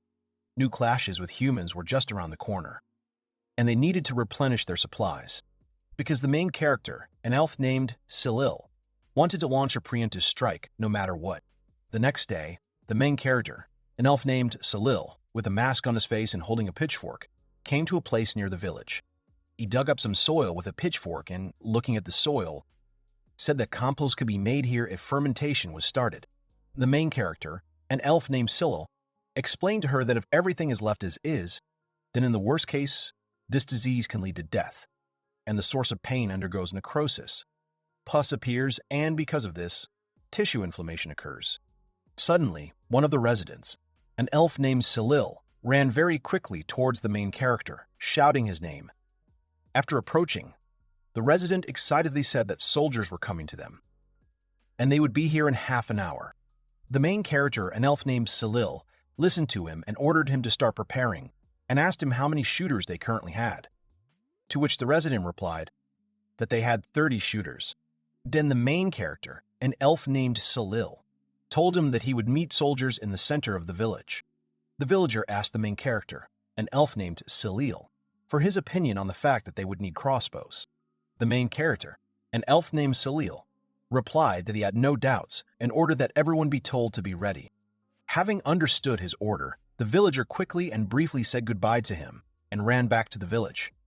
Looking at the running villager, the main character, an elf named Cyril, thought that he would entrust the compost to him. After some time, soldiers arrived to the village. The commander of the soldiers came forward and said that they were here to collect taxes, and asked to call the elders of the village. In front of the commander stood the main character, an elf named Cyril, listening to all his words. The main character, an elf named Cyril, greeted the commander and informed him that he was currently acting as an elder. Then the commander looked down at Cyril and laughed in surprise, telling him not to make him laugh because he was still a child. Ignoring the ridicule, the main character, an elf named Cyril, explained to the commander that according to elven customs, at 14 he was already an adult. And besides, everything was by agreement of the inhabitants. The main character, an elf named Cyril, sat down in front of her and excitedly asked her for forgiveness, saying that he had gone a little too far. The elf girl named Lucy, still sitting on the floor with tears in her eyes, answered him with a smile that she was glad that he was angry with her. The child's mother began to worry even more about her child, not knowing what to do. The main character, an elf named Cyril, answered her that he was not scaring her, but simply warning her, and if she did not want him to perform the operation, then they had better return home. Then the commander resigned himself to his words and said that so be it. Then the commander told him that in that case, the main hero, an elf named Cyril, provided them with a specified amount of grain, as well as 3 of his inhabitants. The main character, an elf named Cyril, watched the commander and thought that he seemed to be in a hurry and would try to find out something. The main character is an elf named Cyril. He took the reports in his hands, looked at them, and said that they had already paid the tax for this year. Then he seriously asked the commander why they had to pay more than the norm. Then the commander replied that their base had been attacked by bandits and they had lost some of their supplies. The main character, an elf named Cyril, thought to himself that it was all because of him. But having come to his senses, the commander sternly told Cyril that this did not bother him and ordered him to provide everything they demanded. But before the commander could say the last words, the main elf hero named Cyril interrupted him loudly and decisively, saying that he refused. The commander was surprised by Cyril's impudence, looking at him with irritation. Then the main elf hero named Cyril resolutely repeated his words that he refuses, and moreover, the main elf hero named Cyril wants them to return their previous contribution. The commander chuckled, saying that he had no idea what the main elf character named Cyril was talking about. Then the main elf character named Cyril suggested to the commander that he would bring a receipt for all contributions. At this time, the commander pulled out his sword from his sheath and mockingly asked Cyril that he would bring him a forged receipt and asked not to make him laugh. Then the commander of the soldiers smiled menacingly, asking the main character, an elf named Cyril, that perhaps he wanted his head cut off right here and now, and then they would find a more suitable headman for the village. At this time, the residents were hiding behind the houses, holding their crossbows and watching Cyril and the commander. One of them got nervous, grabbing the crossbow after the threats from the commander. Then his friend next to him calmed him down, saying that it was still too early. The main character, an elf named Cyril, calmly and decisively answered the commander that he agreed to return their grain, but they themselves would not allow even more to be taken from them, and would not provide people. The child's mother stood in doubt, and at that moment her son called her and told her that he wanted to be cured, and that he could no longer bear this pain in his stomach. Then, the main character, an elf named Cyril, added decisively and boldly, saying that he would not allow them to lose anyone else. Then the commander became very angry and, holding back his anger, asked the main character, an elf named Cyril, that he was not confusing anything, because they came here not to ask, but for an order. The commander began to threaten the main character, elf named Cyril, saying that they could then simply kill everyone and turn them into magic stones. And then the main character, elf named Cyril, would not have to feed anyone, and the soldiers would receive stones and everyone would be happy. All the inhabitants were furious with him. After the threats, the main character elf named Cyril smiled calmly and said that the offer was interesting, but he had a better one. The main character elf named Cyril told his offer, in which the inhabitants and the main character elf named Cyril attack all the soldiers and safely forget about this incident. The commander looked down on the main character elf named Cyril and feigned surprise, saying that it was a bold statement. The commander then asked the main character elf named Cyril what these weak elves could do, to which the main character, an elf named Cyril, replied that it was better to show once than hear 100 times, and raised his hand, ordering all the elves to shoot. At this time, all the elves came out of their hiding place with crossbows aimed straight at the soldiers. Then all the elves started shooting at the soldiers. The arrows piercing their iron armor wounded all the soldiers. Each soldier died from multiple bleeding and wounds. The commander of the soldiers looked at his wounded soldiers in shock, who were screaming in pain and unable to fight. The commander asked aloud his question about how they were able to penetrate their invulnerable iron armor, to which the main character, an elf named Cyril, replied to the commander that such weak elves were capable of such a thing. Hearing her son's words, the woman burst into tears and bowed to the main character, an elf named Cyril, asking him to save her child. After some time, the main character, an elf named Cyril, performed an operation on a little boy to remove appendicitis. The commander, stepping back in fear, accidentally tripped over a soldier lying motionless and fell to the ground right next to him.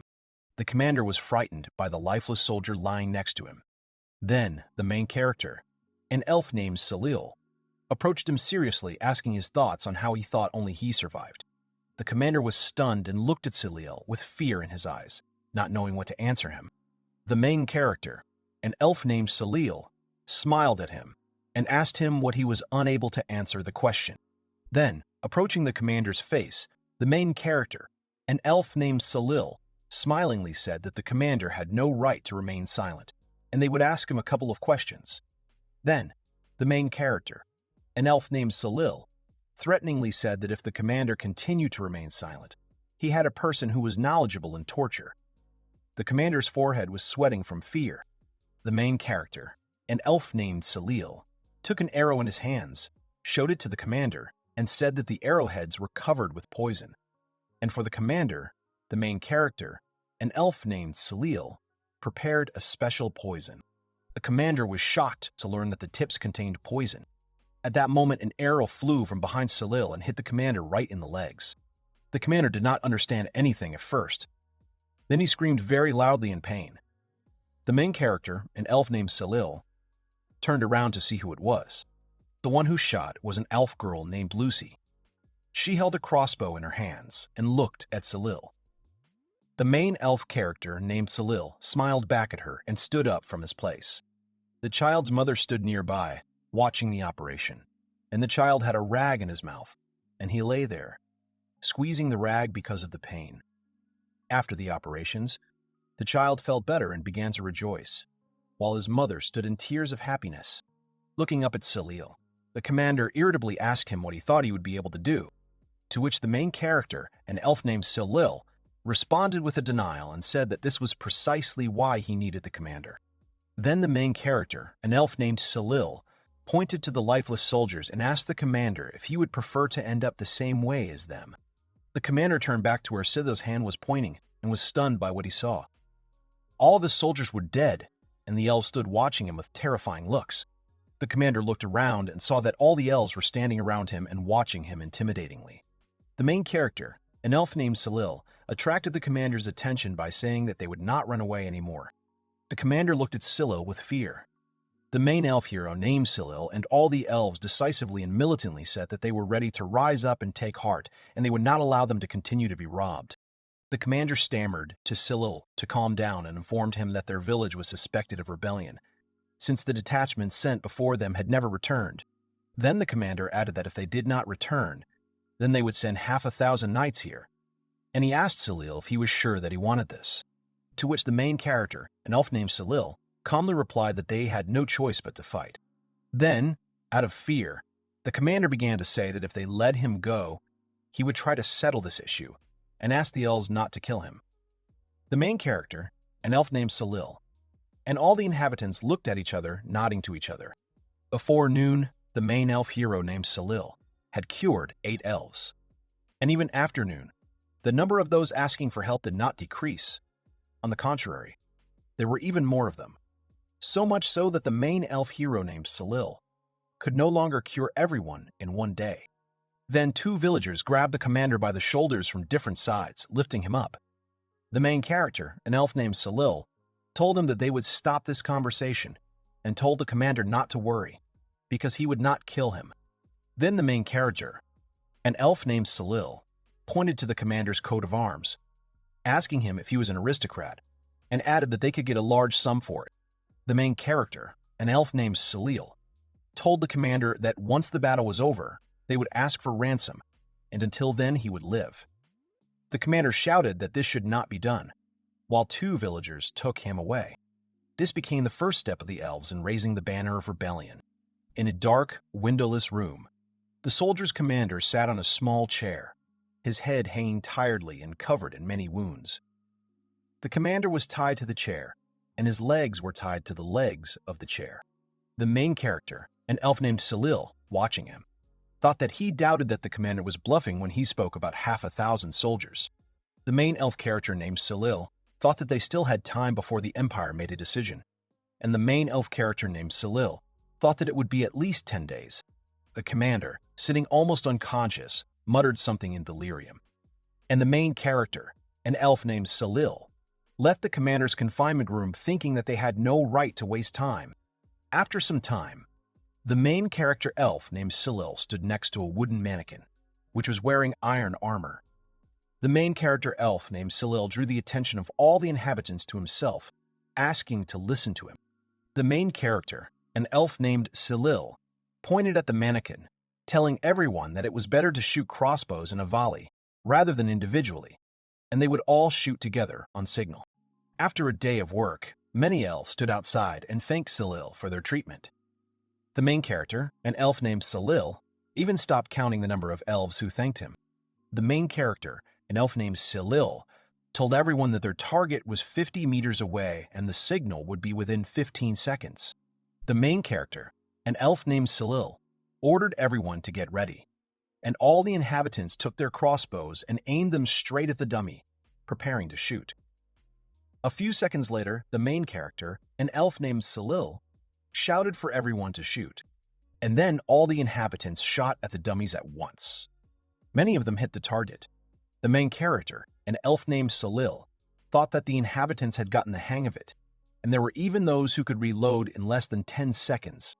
The main character, an elf named Cyril, praised everyone and said that next time they would learn to shoot in 2 ranks with a rearrangement, and asked everyone to repeat the current training 20 more times and then go and rest. All the inhabitants sat, resting and pulling arrows from the dummies and turned to the main character, an elf named Cyril, saying that now the Imperials were an easy target for them. All the residents agreed with these words, saying that, unlike bows, the crossbow was much more convenient. Sitting next to them, the main character, an elf named Cyril, told everyone that they had shown good results. So next time, they would try for 100 meters. One of the people sitting there was surprised that they would try at 100 meters, and another of them doubted his abilities. But at that moment, another resident approached them, confidently saying that he could handle it. The main character, an elf named Cyril, sat and smiled contentedly at him. Then the same villager asked the main character, an elf named Cyril, if he needed to train, to which the main character, an elf named Cyril, waved with a smile and replied that his skills were already at their best, so there was no need for that. Then the resident of Loru approached the main character, an elf named Cyril, and asked him to demonstrate his skills. He was joined by a girl elf named Lucy, also saying that she wanted to take a look at their cool chief. And they were all good guys, and soon they began to treat him kindly. The main character, an elf named Cyril, answered all his patients with a smile that he would try his best. He had made the first step towards his goal. The main character, an elf named Cyril, looked at both of them with a burning desire in their eyes to see Cyril in action. Desperately taking the crossbow into his hands and smiling awkwardly, he said that he would start from 100 meters. Taking the crossbow and aiming, the main character, an elf named Cyril, concentrated on his feelings. Wind protection technique. This is one of the techniques that everyone uses. Enhanced perception and another technique program. The main character, an elf named Cyril, used all these techniques. His eyes began to see everything in lines and accurately seeing his target, the mannequin. With his enhanced perception, he can calculate the exact flight path, a technique that utilizes his sensory abilities to their full potential. The main character, an elf named Cyril, looked at the cheerful and happy elf girl named Lucy with slight surprise. The main character, an elf named Cyril, asked her the reason for her good mood and said that she was in a good mood today. An elf girl named Lucy came into the house holding a small basket with something inside, but covered with a white kerchief. The elf girl named Lucy put the basket on the table happily, and with shining eyes saying that they had prepared drinks for the winter. The elf girl named Lucy said happily that he was looking forward to this event. Then, taking Cyril's hands and spinning him around, she sang happily that she was probably looking forward to winter for the first time. The main elf character named Cyril spun around with her, trying not to accidentally fall from around with her. Trying not to accidentally fall. The main character, an elf named Cyril, also smiled shyly at the elf girl named Lucy, saying that his drink would be even tastier than mead. The next day, the main character, an elf named Cyril, and a girl elf named Lucy were sitting on a log in the middle of a field enjoying the weather. Suddenly, a light breeze blew, and a small leaf from a tree flew onto Lucy's head. Suddenly, the elf girl named Lucy stopped, suddenly stopping spinning and changing her joyful expression to a more serious one. The main character, an elf named Cyril, noticing her change, asked the elf girl named Lucy if everything was okay. The elf girl named Lucy sadly answered him that if you think about it, their village is going through hard times, and first of all, it is necessary to prepare food. Hearing the words of the elf girl named Lucy, the main character elf named Cyril thought for a while, looking at her and smiled, telling her that she was right, but you can't get hung up on just that. Also, the main character, an elf named Cyril, added that if you only think about how to survive, you will quickly burn out, so you need to look forward to the next day with joy and hope. The main character, an elf named Cyril, showing 2 fingers, an elf girl named Lucy said that, based on this, the headman faces 2 questions. The elf girl named Lucy stood in front of him, listening attentively to him. Showing his hand, the main character, the elf named Cyril, said that, first of all, he must protect his inhabitants and show the way so that everyone is content and happy.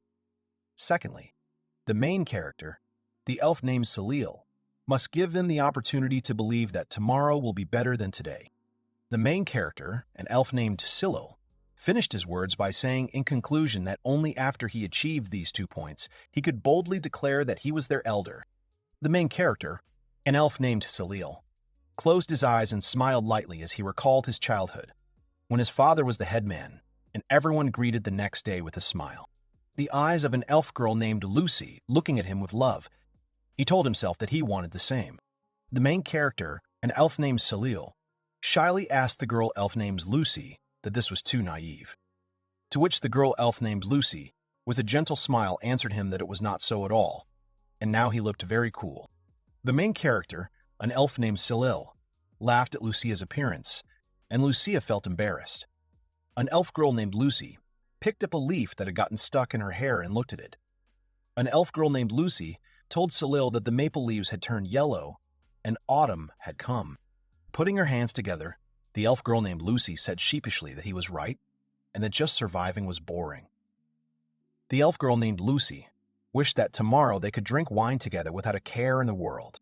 The main character, an elf named Cyril, stroked the head of an elf girl named Lucy, and at that moment the elf girl named Lucy became embarrassed by this gesture. The main character, an elf named Cyril, replied with a slight smile that he was also looking forward to this moment. The elf girl named Lucy, embarrassed by the fact that the main character's elf named Cyril's hand was still on her head, very sweetly took offense and made chubby cheeks and asked him if she was imagining things or if he was treating her like a child. The main character, an elf named Cyril, still stroking her head, awkwardly answered her that there was nothing like that and he wanted to give her much more. Taking her by the cheeks and approaching her face, the main character, an elf named Cyril, listed everything he wanted to give her. These were kisses, hugs, and a child. The elf girl named Lucy was very embarrassed and pushed him away, stuttering that she was not yet mentally ready for this. The flushed elf girl named Lucy touched her cheeks, calming herself down and saying that it was unfair. And why was she the only one so nervous? At this time, the main character, an elf named Cyril, also added, embarrassed, that he was also nervous. The elf girl named Lucy, turning away from him, complained, saying that it was not visible on him. Then the main character, an elf named Cyril, hugged the elf girl named Lucy from behind and said that, knowing this, he wanted to hear her answer someday. The elf girl named Lucy was embarrassed by these words. The main character, an elf named Cyril, looked into the distance enjoying the wind and agreed with her, saying that winter would come after autumn. At that moment, the girl elf named Lucy turned to the main character elf named Cyril and said shyly that lately he was constantly surprising. The main character, an elf named Cyril, thought to himself that he wanted to spend every second of his life with her, because the time allotted to the now was like the calm before the storm. 10 days later, the main elf hero named Cyril pulled the bowstring of his crossbow and put on a belt with many arrows. He stood in front of all the inhabitants, who were also ready for battle. Raising his hand, the main elf hero named Cyril very confidently and loudly called all his trembling brothers and sisters and told them that it was time to fight. All the inhabitants stood around him waiting for his words. The main character, an elf named Cyril, confidently continued, saying that they would no longer bow down and allow themselves to be robbed and would fight back against the Empire. With trembling hands, pulling the bowstring of the crossbow, an elf girl named Lucy stood nearby, also listening to Cyril's words. At the end of his speech, the main character, an elf named Cyril, loudly and invitingly told everyone that they would certainly win. All the inhabitants picked up his words, shouting affirmatively and confidently. The main character, an elf named Cyril, thought that now the time of the elves had come, and he was not going to lose. The main elf hero named Cyril and all the villagers were sitting in a trap behind the bushes. They were waiting for the arrival of 1,000 knights and were ready for battle. At this time, the main elf hero named Cyril heard the sounds of 1,000 knights walking and warned all his villagers that the knights were coming. Thousands of knights walked forward without noticing anything. All the inhabitants, hearing the soldiers' footsteps, were a little on edge. Then the main character, an elf named Cyril, calmly told everyone not to shoot until he gave the signal. All the soldiers were approaching the arrival point very quickly from afar. Some elves were watching the knights from a high building and confirmed that there were indeed about 500 soldiers. For the elf girl named Lucy, Cyril's anger meant that he still trusted her. The elf protagonist named Cyril smiled guiltily at her after her answer. The elf protagonist named Cyril sat down next to her and offered her a foot massage. The elf girl named Lucy agreed, placing her feet on him and thanking him. The main character, an elf named Cyril, answered the elf girl named Lucy that it was just a basic treatment.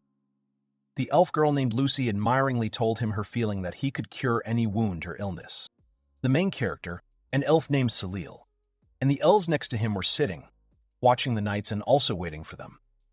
But suddenly all the knights stopped their steps, and the silence reached Cyril, who was a little surprised by their actions. Then from the line of knights, a man on a war horse, who was a little plump in build, stepped forward. He took the loudspeaker with a satisfied grin and introduced himself as Milisak, the second son of the House of Halanguruk. Milisak brazenly and joyfully informed everyone that he had brought 511 knights with him.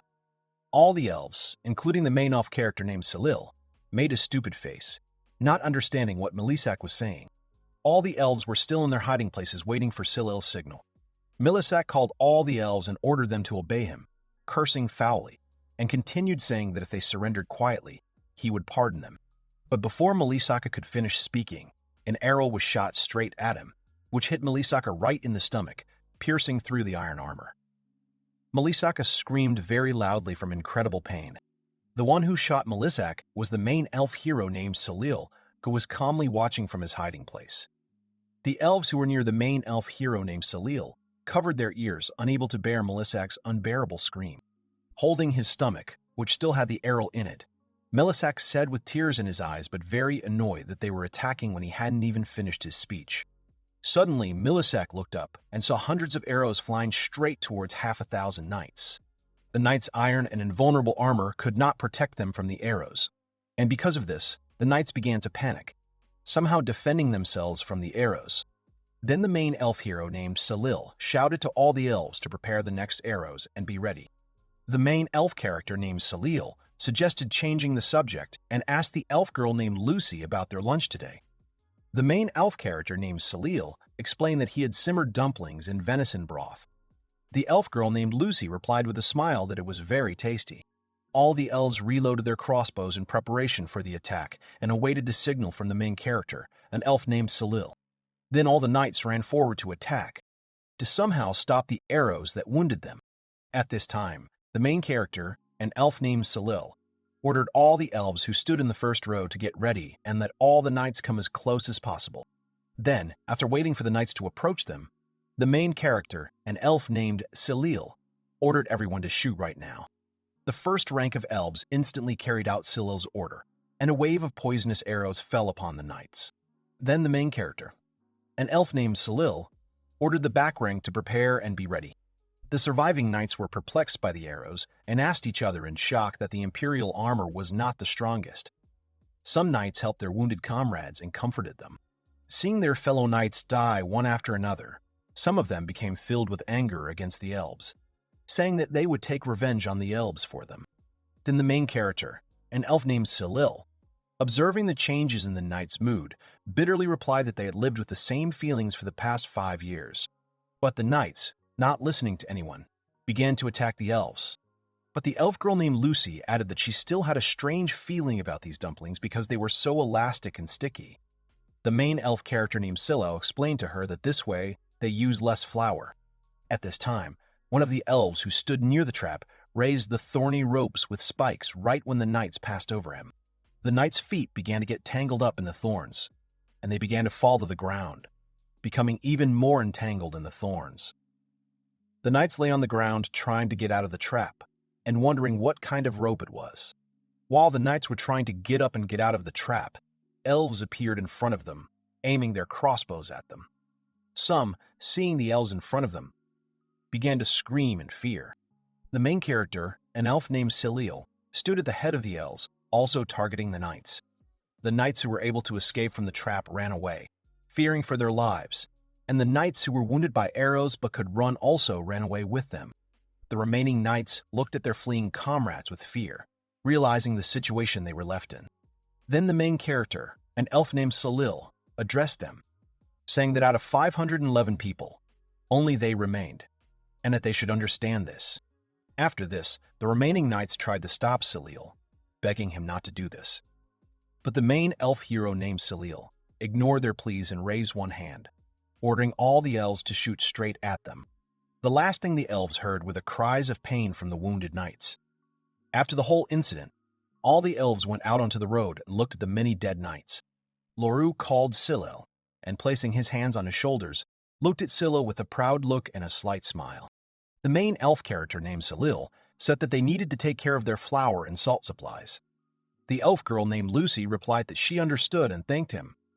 She added that it was time for her to go, as she still had some work to do in the field, and asked the main elf character named Cyril what he would do.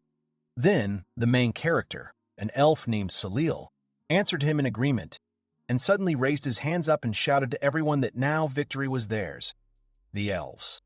All the elves, unable to hold back their happiness, cried and hugged each other, finally achieving their goals and fighting for their freedom. An elf girl named Lucy hugged Cyril with tears of happiness, which made him very embarrassed. That evening, all the villagers began preparing for a victory banquet.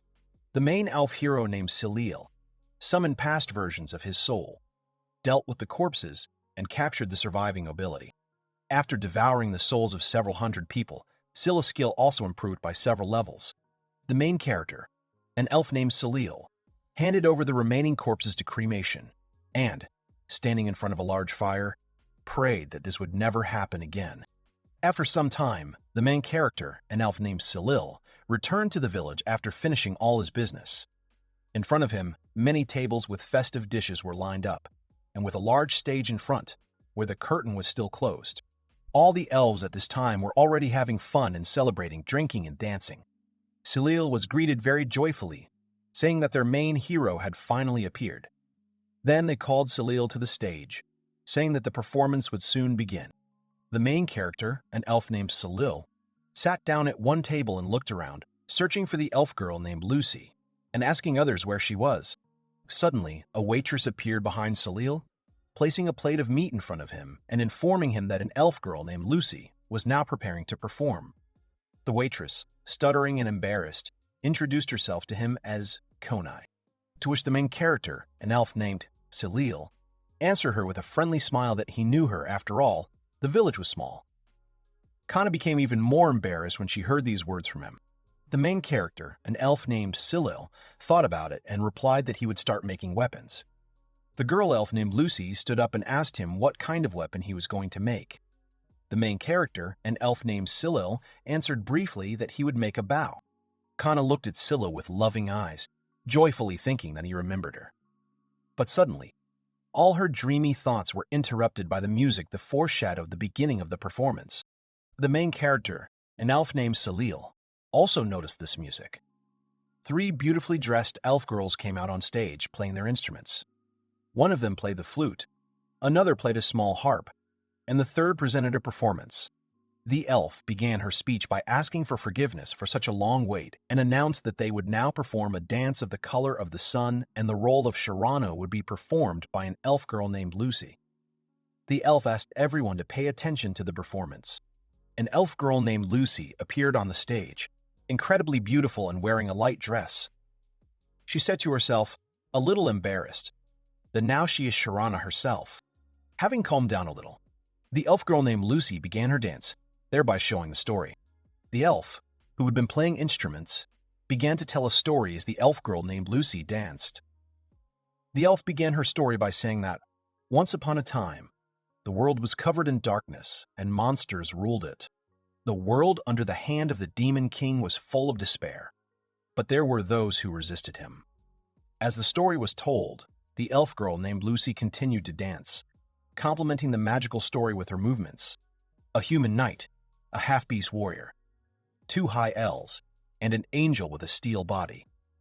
The demon king fell at the hands of the heroes, but the price of that victory was too high, and all the heroes fell except for the one high elf.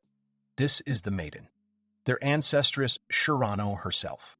At that moment, Cyril's mind began to fill with his past memories, in which one elf told him not to worry. The main character, an elf named Cyril, was confused by the sudden memory, and because of this, he lowered his head and began to massage his temples. In his mind, he understood that these were his past memories. An elf girl named Lucy was surprised and doubtfully said that the bow was absolutely useless against people, and that his father had a huge bow. But even with it, he could not pierce the armor of people. Noticing his confusion, the waitress Kana approached him, asking if he was okay. To which the main character, an elf named Cyril, smiled calmly and replied that he was fine. The elf's story continued. She spoke of the place where Shirano herself would once again set out on a journey, so that such a tragedy would not happen again. Soon, Shirano herself meets the great wizard Shujin, and the two continue their journey together. Using the world tree as a catalyst, they set up the 9 seals. The seals collect evil forces and destroy them, making it impossible for either the monsters or the demon king to be reborn. The elf finished her story by saying that at the end of her journey, Shirana herself gathered the elves and created a village, and so the story of their home began. At this time, the elf girl named Lucy also finished her dance, making a curtsy on the last movement. The elf ended her story by saying that Shirano herself looked after this village until the end of her life, and then quietly retired. The main character, an elf named Cyril, after the end of the story, thought about the fact that at the time when Shirano herself created the village, the great magician ended his life alone, but next to him, was a human girl who looked like Shirano herself. The main character, an elf named Cyril, thought that perhaps it could be her daughter. But Shirano was an elf, which meant that her daughter could not possibly be human. The main character, an elf named Cyril, thought, asking himself, what was the past him who created Shirano's replacement, and what was her name? All the elves loudly applauded the elf girl named Lucy and praised her. The elf girl named Lucy was embarrassed by such a wave of praise, standing in the center of the stage. The main elf character named Cyril also clapped along with everyone else and shouted loudly, saying that she was great. The main character, an elf named Cyril, looked ahead and thoughtfully said that he still thought that this bow would be the best weapon against humans. The elf girl named Lucy worriedly asked him if she could trust him. After loud applause, the main character, an elf named Cyril, loudly slapped the table, stood up from his seat, drawing everyone's attention to himself, and loudly asked to listen to him, saying that he had something very important. The main character, an elf named Cyril, continued, saying confidently that this time our village had had enough of being under the oppression of the Empire, and so they needed to do something. Standing on his high chair, the main elf hero named Cyril loudly announced to everyone that they would create their own country, independent from the Empire. A country created by their own efforts and their decision. The main character, an elf named Cyril, raised his hand and said that here and now he proclaims the beginning of the history of their country, and it will be called Elja. The main character, an elf named Cyril, proclaimed his country on Elja. All the elves that surrounded him and the elf girl named Lucy began to clap joyfully and support Cyril. The word El means blessing, and when combined with part of the name Lucy, it becomes Elsie, blessing of Lucy. This is the meaning that the main character, an elf named Cyril, wants to put into it the most. A few days after that battle, the elves put the corpses of the dead aristocrats on display and waited for the Empire's reaction. And very soon, the Empire must begin to act. Lucy was sitting in the garden, picking and looking at the grown fruits. She touched one stem of the plant and said that the stem had turned yellow and would soon be ready to pick. Next to her sat the main character, an elf named Cyril, who was also examining the plants. The main character, an elf named Cyril, thanked her with a smile, saying that without Lucy, they would never have been able to achieve such results. Lucy, with an embarrassed smile, told him that it was all because the main character, an elf named Cyril, was trying, and she was also looking forward to eating potatoes again. The main character, an elf named Cyril, smiled shyly at her and stroked her head. Then the main character, an elf named Cyril, turned to him and said with a smile that he certainly wouldn't lie to her. Afterwards, they stood up from their place, and then Lucy asked him if they would be harvesting, to which the main character, an elf named Cyril, answered her in denial, saying that tomorrow he would gather the people and get busy with the harvest. Then Lucy happily added, saying that potatoes taste best when they are freshly cooked and with salt. Hearing the word salt, the main character, an elf named Cyril, remembered one thing and told Lucy about it. The main character, an elf named Cyril, told Lucy that he was going to visit the village of firefoxes because a lot of rock salt could be found on their territory. In addition, elves and firefoxes have been friends for a long time. The main character, an elf named Cyril, said that he wanted to offer them cooperation, and it would be great if they would stand up to the Empire with them. Firefoxes, as the name of their tribe suggests, are a race that wields fire magic, and although their tribe is not large, their abilities are enough to resist the Imperialists. When Cyril's father was the village chief, he was friends with the chieftain of the Firefox village. Cyril's father often took him to their village to trade meat and salt. After listening to Cyril, Lucy asked him a little sadly that he would go to that village only for this reason. Then, sadly turning away and sweetly angry, Lucy asked Cyril once again if he didn't want to go there for his betrothed Cood. The main character, an elf named Cyril, asked her again about Ku in surprise. Siu, the daughter of the chief of the Firefoxes, is a childhood friend of hers and Lucy, and as children, they often saw each other in the territories between the villages.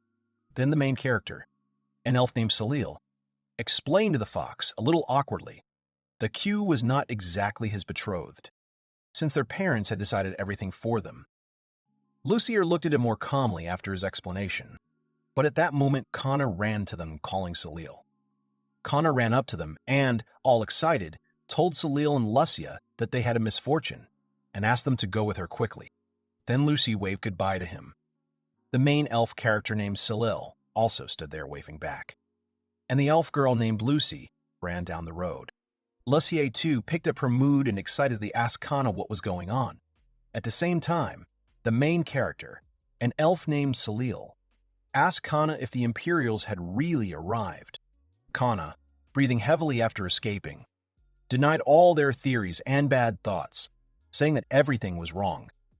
After catching her breath, Connor spoke about the inhabitants of the Firefox village.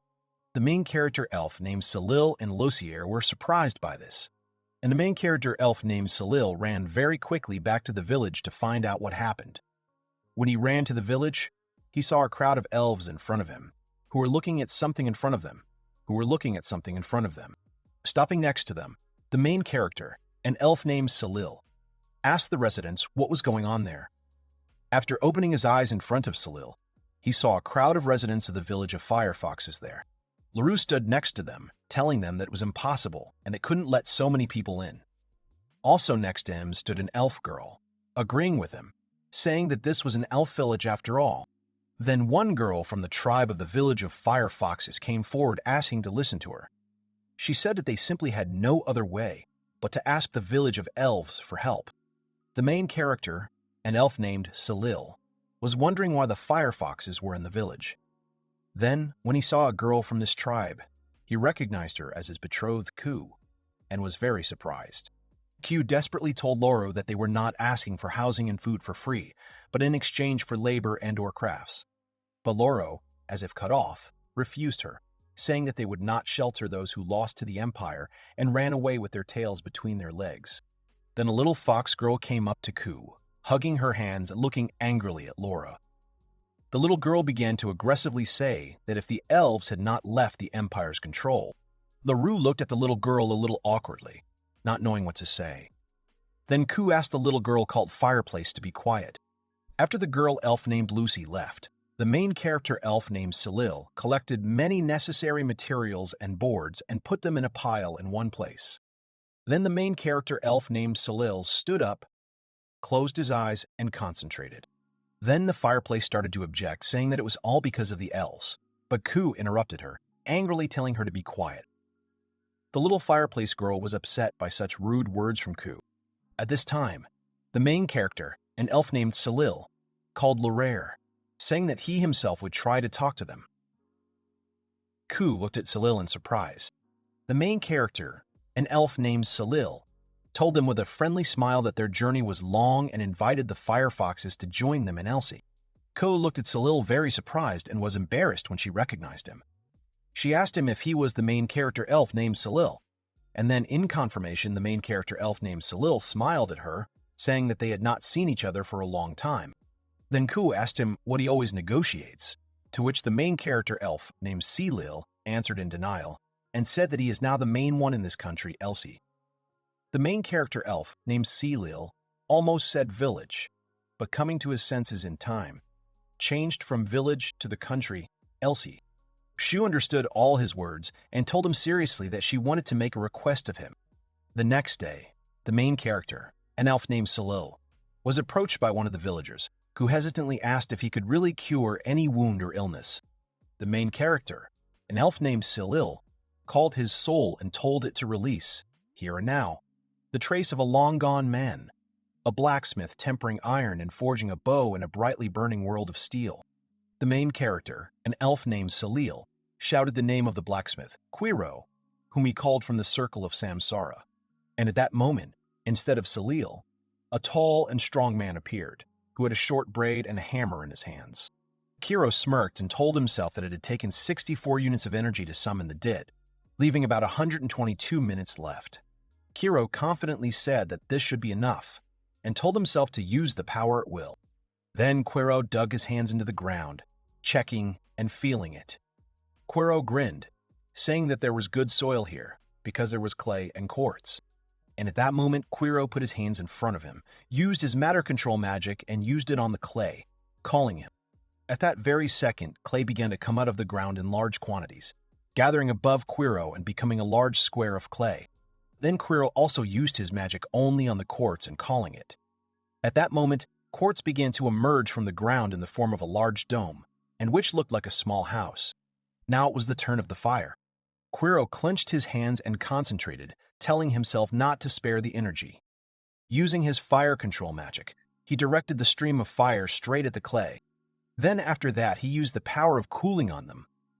Also using his hammer, Quiro began to hit the tools to give them shape. After all his labors, a large round house of quartz and clay was built in front of him. Quiro looked at the dome with satisfaction and said to himself that now it was time to forge the parts. Quiro poured hot and liquid metal into the molds of the part.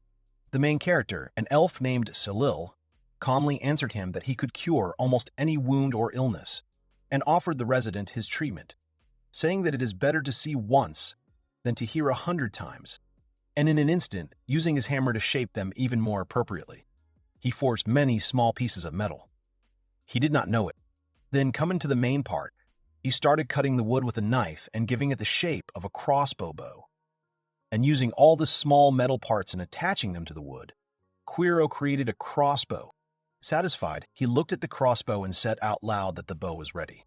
He took the finished bow in his hands and said that after test shots, he would adjust it and they should be done in about 5 days. Quiro's spirit evaporated, and in its place stood the main elf hero named Cyril. Sighing tiredly and wiping his sweat-soaked forehead, the main elf hero named Cyril smiled, saying that Quiro's time was up. He didn't know about it. Sometime later, the main character elf named Cyril and the girl elf named Lucy were sitting eating their food. The girl elf named Lucy worriedly asked the main character elf named Cyril that he is a healer in the morning, a warrior in the afternoon, and whether his weapon is ready, to which the main character, an elf named Cyril, calmly replied that the weapon was ready and he was currently busy laying it down. Hearing his words, the elf girl named Lucy was surprised and abruptly got up from the table and told Cyril that she wanted to see his weapon and they only had 2 days left before the weapon was shown. The main character, an elf named Cyril, calmly told her to stop and not bother him. The elf girl named Lucy was a little offended by his words and looked at him offended, not understanding why he responded so sharply. Then the main character, an elf named Cyril, while eating his food, smiled and told her that he would show her everything later and that she should have patience until then. Suddenly at this time, one of the residents knocked on their door, whose name was Loru, calling Cyril. The main character, an elf named Cyril, went outside, and then the resident, showing his hoe in his hand, very happily told him that these tools are very good. Laura happily reported that it had become much easier for him to work in the field because the tool could pull out even the thickest roots. And praising Cyril's tool, Laura happily told Cyril that everyone who saw his hoe wanted the same one. There is no doctor in this village. So the main character, an elf named Cyril, decided to be a doctor for the elves first. Many residents of this village were queuing to see him, creating a long line. They still had 20 of them, but Leroux asked Cyril if he could make them more blades. The main elf character named Cyril smiled at him and said that he could make them anything.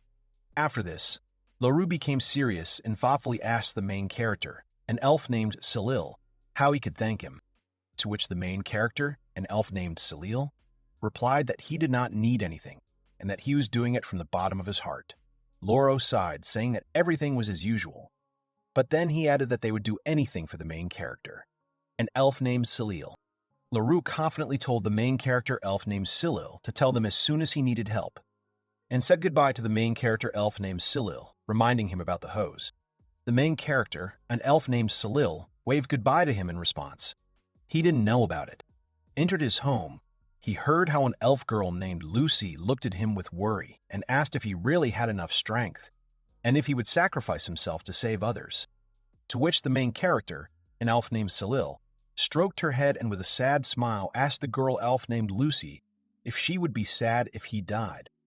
And then, without waiting for an answer, he promised her that he would never allow his girl elf named Lucy to be sad. Then an elf girl named Lucy took his hand and asked him to show her at least the weapon. She added that she believed him but was still very afraid. The main character, an elf named Cyril, answered her that he could not show her. and asked her to wait a little longer. Hearing his answer, the elf girl named Lucy became very sad. Looking at her, the main character, an elf named Cyril, thought that he first needed to gain the trust of the people and remove the elder who only put obstacles in their way. He did not know about this. An elf named Cyril, who approached the main character, asked him to heal his right hand by showing it to him. The resident explained that last year he had a fracture in this place. It healed, but now it was difficult for him to bend his hand. The main character, an elf named Cyril, had no doubt that the elder had managed to accumulate a lot of supplies for a rainy day, and now Cyril had to pretend that he had nothing ready. Then he also thought that he would arrange training for the girl, an elf named Lucy, when it got dark. Yawning, the main character, an elf named Cyril, was resting, sitting on a chair, while the girl elf named Lucy watched him, even more worried. Thus, several days passed, and finally, the deadline came. The elder came to the main character elf named Cyril to the village on his carriage, and with a grin told them that their time had come, and asked the main character elf named Cyril if their weapons were ready.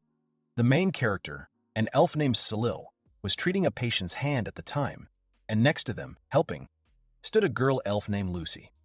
They looked at the elder, noticing his arrival. After this, an elf girl named Lucy tugged at Cyril's sleeve and called out to him in concern. The main character, an elf named Cyril, answered the elder very seriously and confidently that the weapon was ready, and added that he would gather all the villagers during the day and conduct a demonstration of the weapon, to which the elder grinned very maliciously. Then the elder, pretending to be worried, answered the main character, the elf named Cyril, that he did not need to be so brave and that the village could survive without him. He did not know about it. After the elder's answer, the main character, an elf named Cyril, became angry, but calmly asked the elders what he wanted for the villagers to die again, to which the elder made an angry face and clenched his fist, hitting the wall, making a loud knocking sound and shouting to Cyril that he was dragging them into a war that could not be won. To which the main character, an elf named Cyril, replied that he had created a weapon with which they could stand up to humans. The elder irritably shouted at the main character, an elf named Cyril, to show them the weapon. The villager thought that he would walk around with an unbending arm for the rest of his life. The main character, an elf named Cyril, examined his arm very carefully, looking for any signs of illness. The main character, an elf named Cyril, answered with a calm smile that they had to prepare, and pointing to the people standing behind him who had come to him for treatment, he said that they also had to gather a lot of spectators. He didn't know about it. The main character, an elf named Cyril, turned to the almost assembled crowd that stood behind him and asked them about his proposal, to which the crowd answered him that they wanted to try their luck. After this, the elder, before leaving, irritably said that they would see each other at the square and warned him not to be late. And then the main character, an elf named Cyril, stopped the departing elder by calling him and suddenly asked him seriously why they were resisting the creation of the weapon. The elder stood a little stunned by the question. Then the main character, an elf named Cyril, answered irritably, shouting that nothing like that had happened, and that he was only concerned about the welfare of the village. The main character, an elf named Cyril, hearing the answer, calmly smiled at him and said that he understood everything. Then the elder irritably told the main character elf named Cyril that he was like his brother, and he should have handed over the main character elf named Cyril to the soldiers.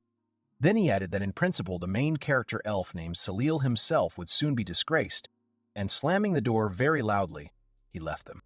After this, the patient he was treating when the elder arrived approached him, asking if he was okay, and if he shouldn't have been preparing to demonstrate the weapon, to which the main character, an elf named Cyril, smiled sheepishly and scratched the back of his head, replying that he actually had everything ready. And all the nearby residents proudly said that their Cyril was no joke. The main character, an elf named Cyril, and all the villagers laughed heartily at this comment. Then the main character, an elf named Cyril, decided that now everything would begin. After examining the villager, the main character, an elf named Cyril, told him that his bone had healed incorrectly. So when the villager turned his hand, it interfered with the work of the tendons. The villager hesitantly asked Cyril if he could set the bone. Exactly at noon, a wooden dummy with iron armor stood in the center of the square, and almost all the villagers gathered there, discussing the upcoming weapons demonstration. He did not know about it. Also, there was the main character, an elf named Cyril, who stood there confidently and resolutely, watching everyone, and behind him was an elf girl named Lucy, who had a very upset face because she was worried about Cyril. Also, all the elders were standing nearby, mocking Cyril and his stupid idea with the weapon, also waiting for the demonstration of the weapon. The elder was the first to speak, loudly calling Cyril and pointing to a wooden dummy with armor, asking him to show how his weapon would cope with this armor. The elf girl named Lucy stood behind Cyril and trembled with fear and worry, silently watching everything. Then the main elf character named Cyril looked at her, noticing her sad expression, and hugged her shoulders. The elf girl named Lucy, feeling Cyril's hands, turned her head in surprise and looked at Cyril. The main elf character named Cyril smiled in response, supporting her. He did not know about it. The main character, an elf named Cyril, still holding the elf girl named Lucy in his arms, offered her to try together and loudly began to tell everyone, drawing attention to himself, that he had created a new crossbow for them. The main character, an elf named Cyril, pulled out his new crossbow to the public, showing it off by raising it high. The main character, an elf named Cyril, confidently and loudly told everyone that he called this crossbow a crossbow. All the villagers looked at the crossbow with doubt and whispered to each other asking if it was really a bow and why it was too small. Some elders who were standing behind the main elder looked at each other with disappointment and surprise. The elders began to mock, asking if this was serious, and added saying that even a longbow was useless against armor, and even mockingly asked if it was possible that it was a toy. You asked to accept the 53rd representative of the Firefox people in this country. They would be provided with a roof over their heads and a minimum of food. She was willing to discuss the fee. The resident hoped that they would not have any more problems, because they would shelter the Firefoxes. The girl asked to be careful because all the dishes were hot, and the other fox girls also said this, thereby greatly impressing the elves. Q added that not only in today's cooking, but they are ready to continue to contribute to the overall development as residents of Elsha.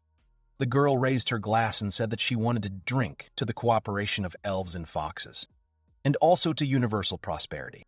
The girl extended her glass toward Cyril, who looked at her with a gentle smile and agreed, raising his glass. They raised their hands above their heads, proposing to drink to their new comrades.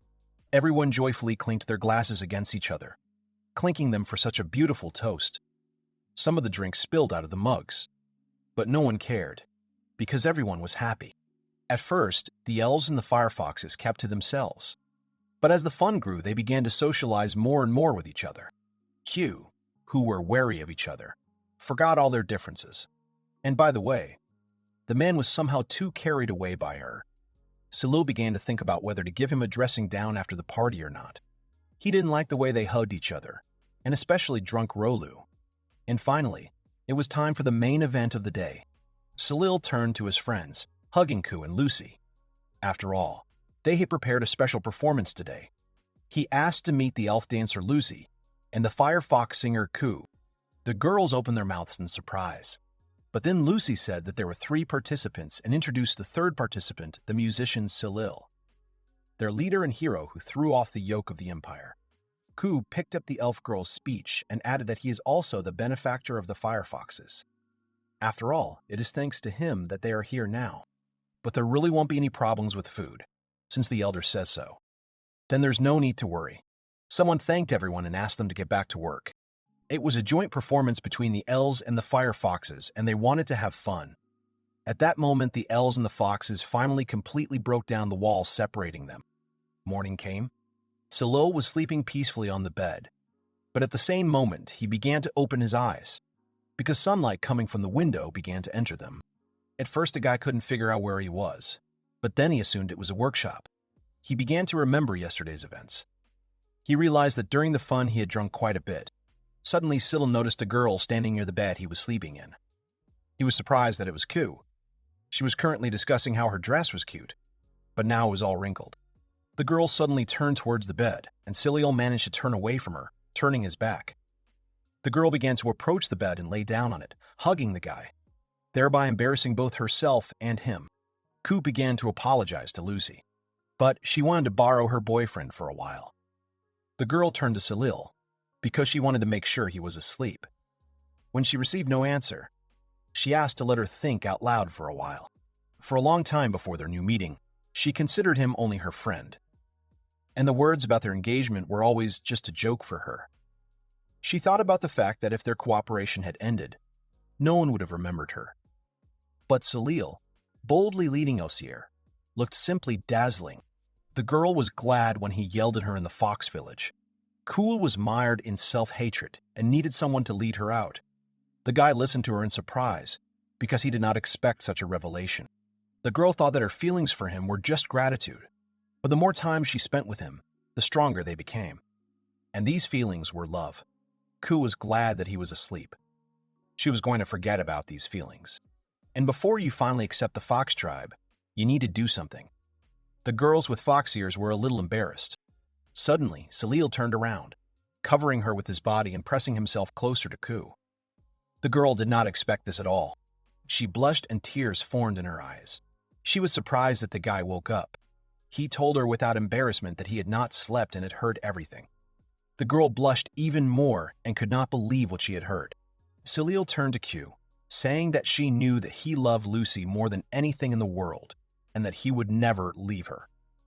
The girl looked at him sadly and agreed, but the guy didn't stop and said that, however, he also liked her so much that he didn't want to give her to anyone. The girl was worried about Lucy. He said that he could convince her, but if it didn't work out, then they would meet secretly. Q considered it a mean act. Cyril himself knew it, and that is why he does not put pressure on Q. And he also cares about Lucy. He asked her to believe only that he loves them both. The girl was silent and looked into his eyes, after which she said that even if Lucy forgave her, she was sure that deep down she would still hate her. That's why she asked her to promise that it would only be between her and Lucy. The guy immediately said that he promises this, and he will love only Lucy and Ku. He stroked the girl's head, which made her smile. He decided to turn to Ku, fencing her on both sides with his hands. Cyril smiled and asked if it was true that they were all hungry. The young man offered to take them into the house and feed them. She was lying right in front of him, her legs slightly pressed to her body, not understanding what he wanted. He hoped that she didn't think she could get into a guy's bed with such impunity. Ku extended her hand, addressing Silo, because she needed to get her thoughts in order. And besides, she had not yet dried herself. But the boy clung to her, saying that it did not matter to him. And so the two lovers were alone in their desires. After a passionate morning, Cyril put on his boots and then looked at the sleeping Ku with a little sadness. And without waiting for her to wake up, he went home. The guy opened the front door and told Lucia that he had returned home. She greeted him happily. The guy started apologizing, saying he'd had too much to drink and passed out. The girl said it was no big deal, and the firefoxes were only too happy to look after him. Cyril put his jacket on while listening to what Lucy was saying and said that he would have to apologize to them later. Suddenly, the girl felt something. The guy smelled like Q. But then the girl thought she was imagining things. The guy blamed it all on the fact that it could have been because he was in the workshop. He sniffed himself as he did so. When he had finished changing, he told Lucia that he was going, and he was sure that she wouldn't pay attention. Chu said the firefoxes were impressed by the tour he gave them. The guy headed to the residence of the former headman. He opened the basement, and immediately 2 guards appeared in front of him. Hu wished the guy good morning, and he wished the same. Cyril entered the room where the 3 men were sitting and told them that they could rejoice, because today they would leave this place. The men were scared. The boy led the men on a leash, and Imperial soldiers appeared in front of them. Cyril thanked them for their cooperation. He also introduced himself, saying that he was the head of Elsier, and he wanted to know if he had the honor of speaking with Baron Lervish Franz. The man, who was probably the commander, glared at him, saying that he was demanding ransom, like some barbarians. Did he also think that he was looking down on the Imperial army? The commander added to his words that this was some kind of nonsense. But since he is the leader of the elves, he will conduct the negotiations with the utmost care. Cyril suggested moving on to the main thing, namely, exchanging hostages for gold. The guy suggested first exchanging 2 people for gold, and then everyone could be released. A crowd of Imperial soldiers gathered around the commander, waiting for his answer. He winced a little, but after thinking about it, he agreed. The man tossed the guy a bag of money and asked him to count it. Usually, such an exchange is impossible, but they handed over the money. But they are clearly not interested in our answer. The commander turned to Cyril because he was only interested in one thing, whether he was going to submit to the empire. The Baron promised that they would live as before, but only if they supplied 10 elves a year, pay taxes, and give up all the foxes they hide. And then he promises that the empire will never pay attention to them again. The girl turned to Cyril because she didn't believe that they could really use this place. He confirmed his words without a doubt and thought that she was embarrassed that they were not settled with the elves. Ku was still trying to figure out what kind of technology this was, and she thought that other countries were also providing them with support. Cyril exhaled and, pushing away Baron's hand, said that he had to refuse. After all, firefoxes are also part of Elves. The soldiers did not expect such an answer, and they thought that perhaps a young man like him would not want to disappear in such a place. At the same time, they mocked him. Cyril thought with disappointment that they were not serious. Cyril sat on the defeated soldiers and looked menacingly at the Baron. The latter was very shocked and opened his mouth in surprise. And the guy also said that he knows that there are archers in ambush. He wanted to make sure that the Baron still wanted to continue. The man's eyes narrowed and a cold sweat ran down his face. At that very moment, he raised his hand and said that they were retreating. The Baron approached the boy, saying that he had impressive fighting skills and magical powers. He wanted to know if all elves could fight like that. Cyril turned to the man and smiled, saying that he was just a leader trying his best, not a warrior. He also added that he wanted to end their negotiations there and wished them a happy stay. The commander turned pale, and cold sweat was still running down his face. But the man made a conclusion about the leader of the elves, namely, that he was a scary guy. Cyril was sitting at the table and wanted to start his breakfast, but suddenly hands fell on the table with a loud bang. Lucy was indignant about him going to negotiate alone against the army. The girl didn't understand why she had to take such a risk. After all, there was only one thing she could do, namely, she needed to consult. The guy understood that she was worried, but there was no time. The guy immediately said that no one was helping them, and all this was created with the help of his magical power. Lucy understood this, but the guy did not let her finish and asked for forgiveness. After all, sometimes it is better for him to act alone, so as not to take unnecessary risks. And of course, as soon as everything gets better, he will happily count on her support. And besides, Cyril had a request for Lucia.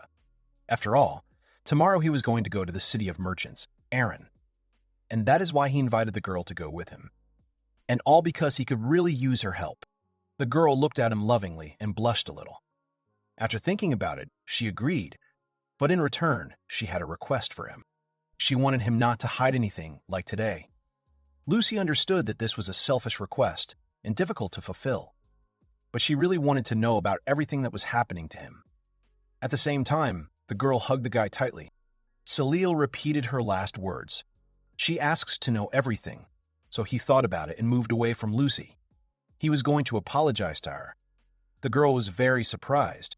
She didn't understand what he was going to apologize for. The guy leaned on her, grabbing her by the shoulders.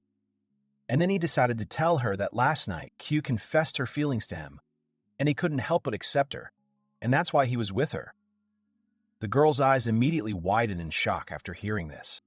Lucy's legs began to tremble because she realized that her lover Cyril had slept with Q. The guy bowed his head and confirmed. He said that she was already working hard, and if he turned away from her in this situation, she would be completely desperate. Lucy stood in an unnatural position and did not understand why he did this to her, and she thought that it was because she did not offer it to him earlier. The girl cried bitter tears.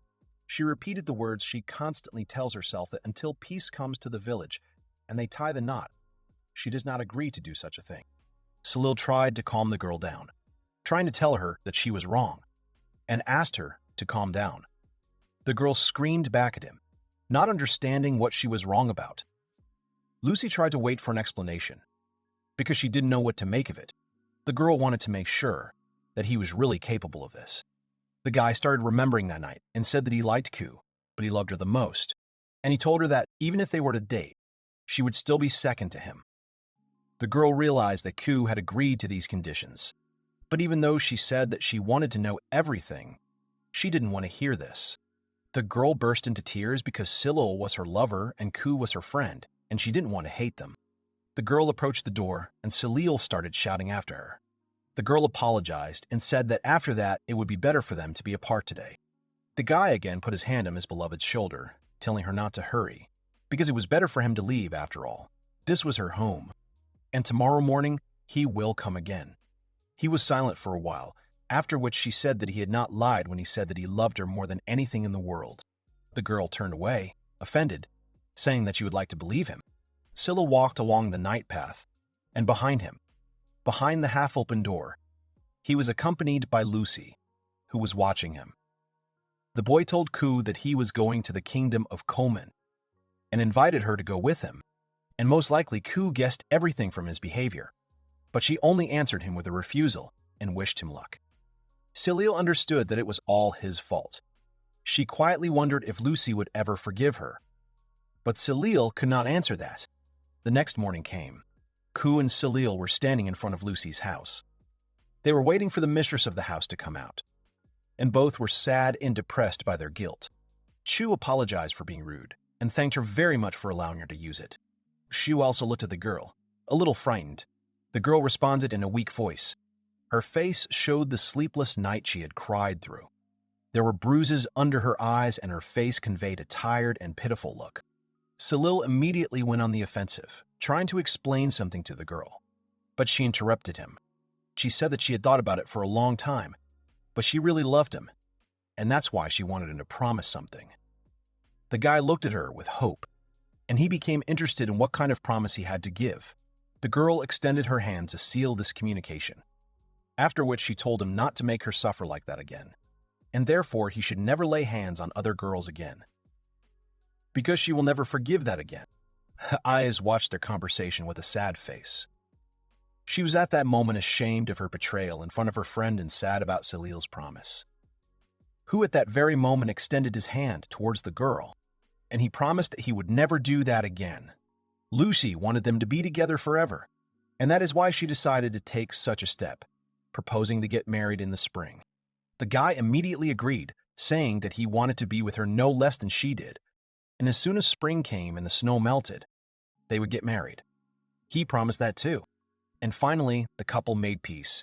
Hugh looked down and clenched her fist. She shouted towards Lucy, approaching her and asking for forgiveness. After all, she knew about her feelings and still did what she shouldn't have. Cyril decided to prepare the meal for now, because they all needed to take a bath. Lucy smiled a little, saying it was okay, although it was true that she was angry with her.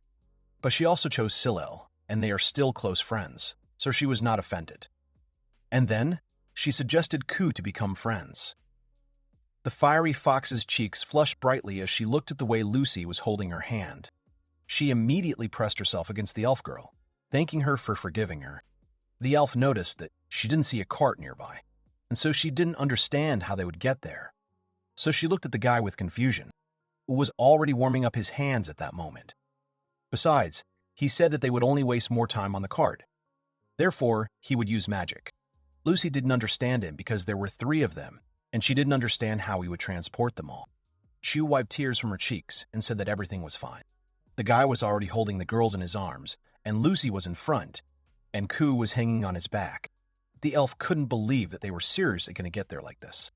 Ku confirmed, thinking that she had already forgotten how quickly they had reached the Firefox village.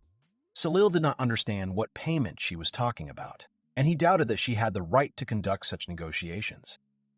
The Firefox said that, at the moment, she was the head of the Firefox clan, and he could perceive her words as the voice of the union of the fox tribes. Ku looked down sadly. Cyril said they were leaving, so the girls had to hold on tight. The young man turned to Ku and warned her that the headwinds would make them cold, so he asked her to use fire magic to warm them. The girl grabbed the guy tighter and started using fire magic, as Cyril had told her. But Lucy looked at the guy and didn't believe that they could move like that. But they had already soared upwards, and the elf screamed loudly. And now they were in the kingdom of Colin, and were already in the trading city of Elin. And all because goods from all corners of the earth flow there. This city had cheap customs and a favorable location. It also had an acceptance of everyone, regardless of race, which contributed well to prosperity. The girls walked around the city and looked at the shop windows, and were also amazed at the number of people on the street, because they had never seen so many before. The guy with a serious expression asked the girls not to lag behind, because it was very busy here, and therefore one could run into some kind of criminal.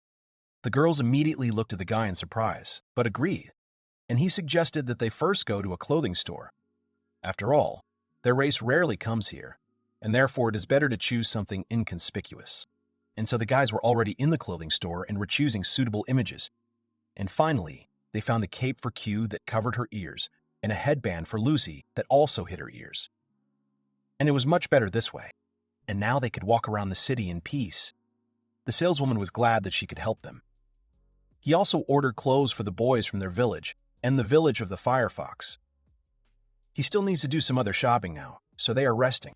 The guy handed the girl some coins, and Lucy thanked him, but he would still refuse, even if she said she would return them.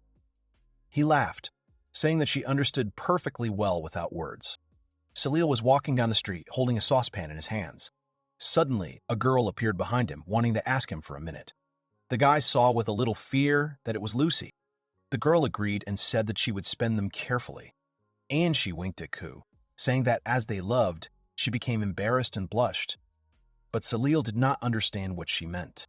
The boy was already in the field helping the farmer, who thanked him for his help because no one had ever bought so many sheep from him. The merchant did not understand how he was going to transport them all. Cyril put his finger to his mouth and said that he had special magic for this. He hit the man in the chin, and he fell down and did not move. The guy started a special spell and called Dita and the circle of Samsara. At that very moment, Cyril took the form of Deet and addressed the sheep, saying that he couldn't put them in the inventory while they were conscious, so he asked them to be patient for a little while. And suddenly, the sheep bleated loudly, and everything around him began to glow. After a while, all the sheep on the lawn were already unconscious, and Cyril, having taken his usual form, woke up the merchant while asking if everything was okay with him. He opened his eyes and sat up, and the guy was so scared when the old man suddenly lost consciousness. The man apologized for this and then noticed that his sheep were gone. The boy explained that his friends had already taken them. The merchant was surprised, but he thanked Cyril again. And so the guy was already saying goodbye to the merchant. He was thinking about how he should meet the girls while he was looking at the landscapes around him. And then it was already deep night. The girls greeted him joyfully. Cyril apologized to them for being late and blamed it on the fact that it was difficult to find good sheep. The girl apologized because she understood that he was already busy and that therefore there was no other moment to talk to him. The guy did not understand what was wrong because he was just cooking. And turning to Lucia again, he asked her forgiveness because he took the ingredients. The girl interrupted him, thinking that he would really The girl interrupted him, thinking that he would really accept them, or rather the fox tribe. Shim said the main thing was that he was able to find them, and she said he did a great job. The guy thanked them and wondered if they had bought anything for themselves. Lucy thought about it and put her finger to her lips, and later she said that he should probably see it for himself. Cyril was puzzled by her words and did not understand what awaited him. But at that moment the girls looked at each other contentedly, realizing that he would like the gift.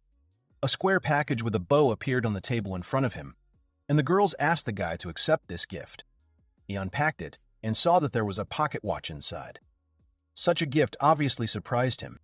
Ku said that they had thought about it and decided that it would be a great gift. And Lucy echoed her words and said that he had, of course, told them to spend the money wisely, but they really wanted to please him. Lucy smiled and thanked Cyril for all he had done for them and the village. Q echoed the thanks and added that they were very grateful. Cyril lowered his head. He felt awkward and even a little angry because they gave him a gift, even after everything he had done. Suddenly, the guy jumped up from his seat and flew into the girl's arms, thereby frightening and confusing them with his action. The guy almost cried as he thanked the girls. After all, it was the best gift in the world. After all, it was the best gift in the world. The girls asked him not to throw himself like that again, and one of them even had trouble breathing. And now it was morning. Sunlight was starting to come through the window, and 3 boys were sleeping peacefully on the bed. They were walking around the city streets again, and after buying everything they needed, they headed home. The girls jumped back into their places on Cyril's body and they quickly headed towards home. The firefox's tail began to wag. Cyril was very surprised by this question, but he confirmed his intentions with a serious face, because he could not abandon them. The girl smiled and happily agreed, also saying that she would help with the cooking. The guy was confused by this and did not understand what was going on because she had been wagging her tail for some time. The girl said that, to tell the truth, there was a village nearby where her brother and the others had fled. But if they looked there, the journey to Elsier could take much longer. Cyril said that he didn't mind, and suggested that he drop in to see them. The girl blushed and called him by name, not expecting the guy to agree, and after that she became their guide and took them straight to the village. She said that they had always been friends with the people of that village, and that it was close to Erin and had large supplies of food. The guy found it strange that he did not feel the presence of living beings at all. He looked at the confident firefox who continued to guide them towards the village. Cyril decided to use the sense enhancement while Ku couldn't see it. Suddenly his eyes widened and he saw a body that was already lifeless. There was a fox girl lying there and her clothes were torn too. The guy tried to find out what it was and grabbed his head. All the girls turned to him to understand what had happened. Suddenly, a scream and the sound of a sword flying past were heard from behind Lucy. The boy reacted instantly and began to draw his sword, and he managed to block the weapon flying towards him. Cyril immediately blocked Lucy from the attack so that she wouldn't get hurt, but the guy's hand was still damaged. The elf immediately grabbed Salal's shoulder to help him, and he tried not to show pain. The attacker recognized the guy as Cyril and joyfully said his name. After all, he not only survived her attack, but was also able to hit her back. Suddenly, Ku noticed fur on the attacker's neck. The boy tried to make sure he wasn't angry. Lucy said that it was his decision, and if they were happy as friends, then she was happy too. Cyril dropped the pot and turned to the girl. He threw himself into Lucia's arms and made her blush deeply. She didn't understand what was happening, and he whispered in her ear, pressing her ever closer to himself, that he loved her. And at the same moment, expecting an answer, she examined the fur collar itself. But the dark-haired woman threw the fur on the floor, and at that very second, Ku's piercing cry was heard. Xiu's face betrayed many emotions, both anger and sadness. Tears froze in her eyes, but her face showed horror. She denied loudly. In front of her lay her brother's tail. The girl who attacked him understood that this meant that they were related. Cyril looked at the attacker with genuine anger, but the girl only said that it had become chilly lately, so she made a scarf out of it. Ah! It turns out that it is also so warm and looks so cute. The woman heard that the tails of firefoxes are very highly valued, and so she killed all the villagers and sold their tails. Ku was beside herself when she heard this. She had just lost the rest of her family. Cyril was preparing to attack, but Lucy was scared. Hugh finally began to take out her anger on her. The girl realized that the attacker had acted so cruelly for some money, and only for this. And the girl's tail fluffed up and instantly caught fire with a fiery flame. Cyril asked Ku to cool down because they had to talk to her. The firefox wanted to object, but he interrupted her. The guy thought that she had already forgotten about her own duties, calling her elder. The girl resigned herself and her tail began to gradually fade away, but she was still angry and sad. Cyril entered into negotiations with the attacker because he wanted to ask her something. In fact, the boy realized that she was one of those unusually strong people who are born once every 10 years. It was the first time Lucy had heard such a definition, and she still didn't understand what it meant, so she tried to find out the meaning of this word from the guy. Cyril began to explain that heroes were very different from ordinary people with their incredible reserves of mana and monstrous magical power. Finally, Lucy hugged him back and said with a smile that she liked him too. But then, coming to her senses, she waved her hands, saying that hungry foxes were actually waiting for them. Cyril immediately remembered it himself.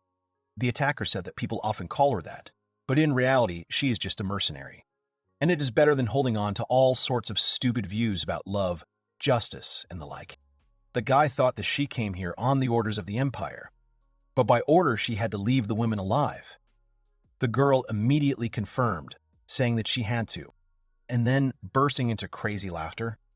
She added that they made so much noise that I destroyed them all. After all, if she had left them alive, she would have lost the extra money for their tails. Cyril was already at his limit, and Ku, when she heard this phrase, became even more angry. And she told the guy that she couldn't stand it anymore, and she asked for forgiveness for it. There was already a fire in her hand, and at that very second she shouted towards the woman that she would destroy her. And at the same time, the girl launched a column of fire towards the girl. The attacker was covered by a column of fire, but it did not hinder her. She flew up and swung at the girl in the air. And Ku was still attacking to the side, where the attacker was no longer. The firefox noticed too late that she was being attacked. Cyril screamed loudly, calling the fox's name, and at the same moment crashed into the girl, saving her from the attack. The attacker landed a few centimeters away from Q and Cyril. The woman looked at the boys and turned to the elf, saying that his race was one of the weakest, but he gave her the creeps. Q asked Scylla, hoping that he was okay. The guy realized that she was afraid of him, but the woman denied it, saying that she just didn't want any extra problems. A strong smell of delicious soup was coming from the pot. The guy was holding a plate and a lady in his hand, saying that the soup was ready. And that's why everyone had to stand in line. And also, if someone needed more, they just had to say so. And at that very second, she attacked the guy. But he deftly dodged at the last second.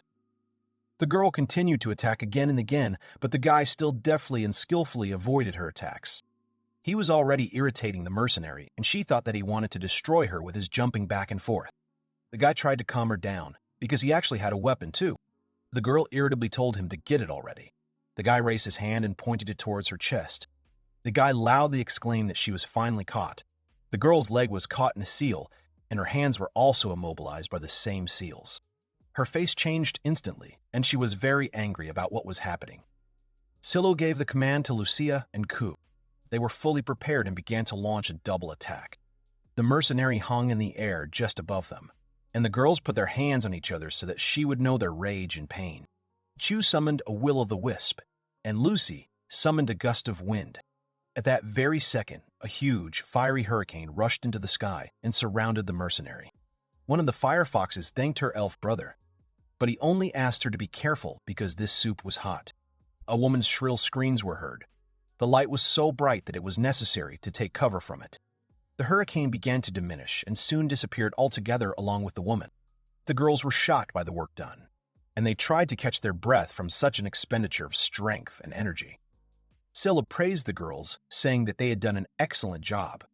They looked at him with a little incomprehension. The boy began to apologize to Ku, because if they had come here a little earlier, they could have saved her relatives. The girl said that it was not his fault. However, she asked to take and bury the tails that the woman cut off. She held her brother's tail in her hands, because for firefoxes, a tail is as valuable as life. Lucy immediately went up to Ku and hugged her tightly, tears also appearing in her eyes. Cyril agreed to take the tails to their village and bury them with full honors. The guy needed to heal the wounds on his hands, and if it wasn't too much trouble, they could go to the village and look for survivors. The girls agreed and said that they would return soon, and at that moment the girls were already near the gates to the village, and Cyril watched as fiery stones fell from the sky.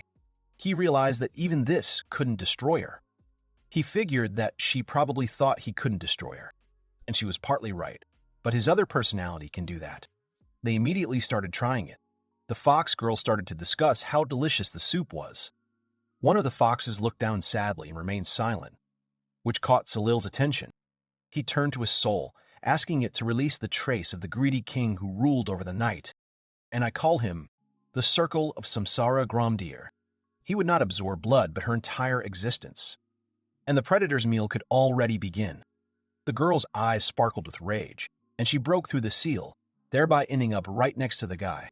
He was pleased that the girl had finally shown herself. Silly's eyes were filled with hatred, which made the girl surprised. At that moment, her hands were already sealed on both sides.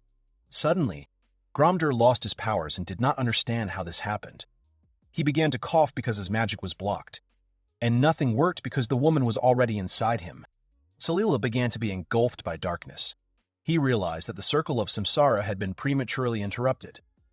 A black liquid, similar to resin, flowed from his mouth. The guy tried to think of what to do. Suddenly, the young man found himself in an unfamiliar place, completely naked. He realized that it was his consciousness, but suddenly legs appeared in front of him. It was a mercenary who was in the same form as he was. She was smiling happily because they met again.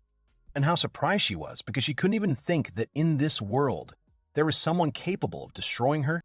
The two girls were crying because they hadn't eaten such food for a long time, and they were able to survive, and it was very hard for them to believe it. Cyril listened to this and became sad. And because he absorbed her, she was able to become part of Cyril. The guy didn't understand why his consciousness allowed her to be here.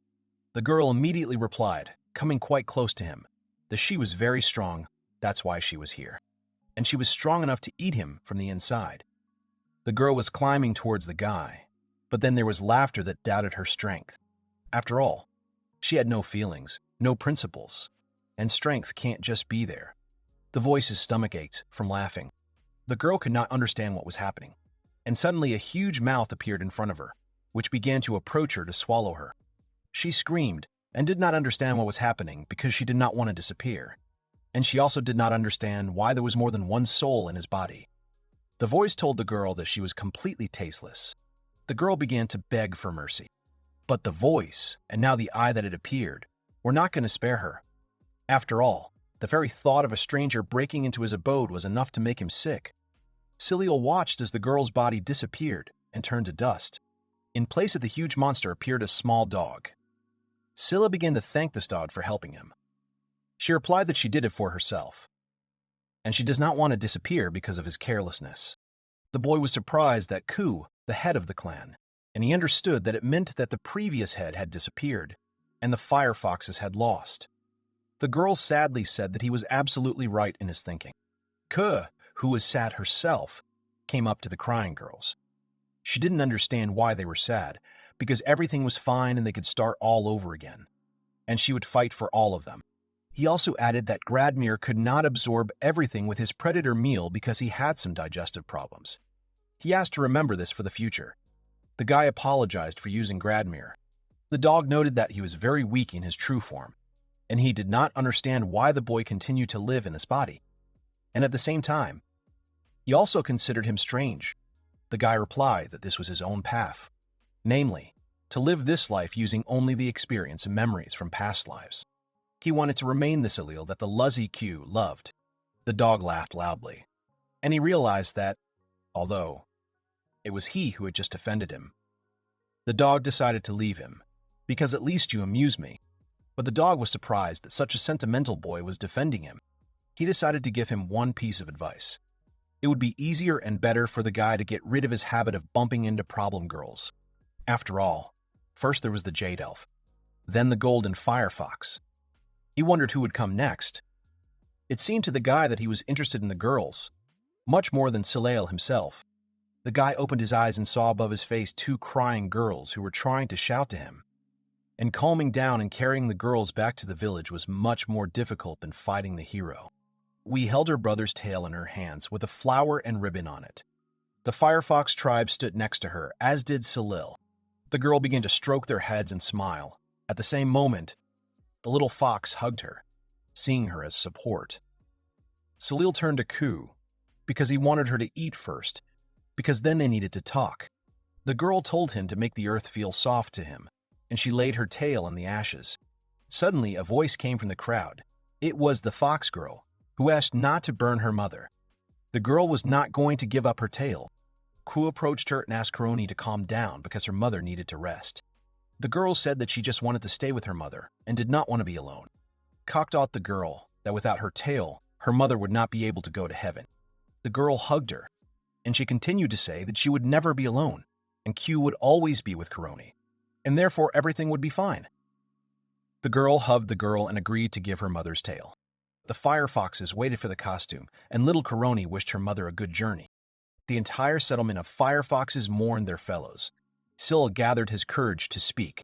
He asked to listen to him. All the people immediately turned around and began to listen to him attentively. The girl saw that she had nowhere to sit. The guy said that they could eat as is, since he had cooked for them, so he wanted Ku to eat while it was hot. Q agreed and wished him a pleasant appetite, scooping up some soup with a spoon and putting it in her mouth. Suddenly, the girl's eyes widened and she looked at the plate. The boy told them that they were now residents of Elshi, and he would protect everyone. both firefoxes and elves. He asked them not to be afraid of the Empire. All the people listened attentively to the leader of the elves. Cyril added to his words that they had already defeated the soldiers of the Empire once, and now they had joined them, so they would never lose. One of the foxes asked because she was worried about whether they would fight. The guy said that he would not force them, but if they wanted the help, he would not mind. The girls immediately started coming out, saying that they would fight and the Empire had taken everything they had. They were not going to tolerate it anymore. One of the foxes said that she was even ready to give her life. Cyril thanked all the girls, saying that he was very touched by their words. But as long as he was the elder of this village, no one in the village would be destroyed. Not only would he not let them die, but he would personally lead them all into battle. The foxes were talking to each other. They couldn't believe what they were hearing. Cyril realized that they didn't believe what they were hearing.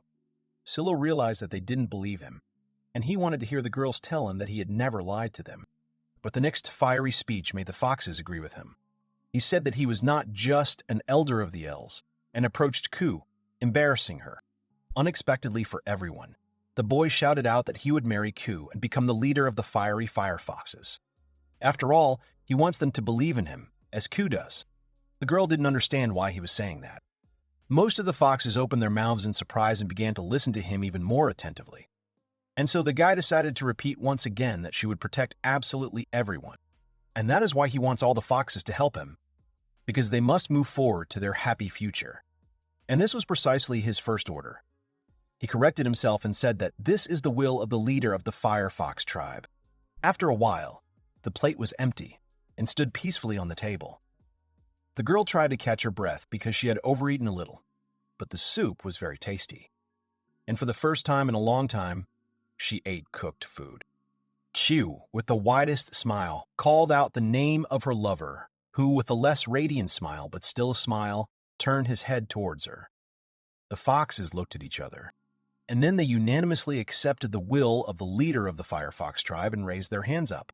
Winter had already arrived outside, and the wind was carrying away a huge number of snowflakes somewhere further.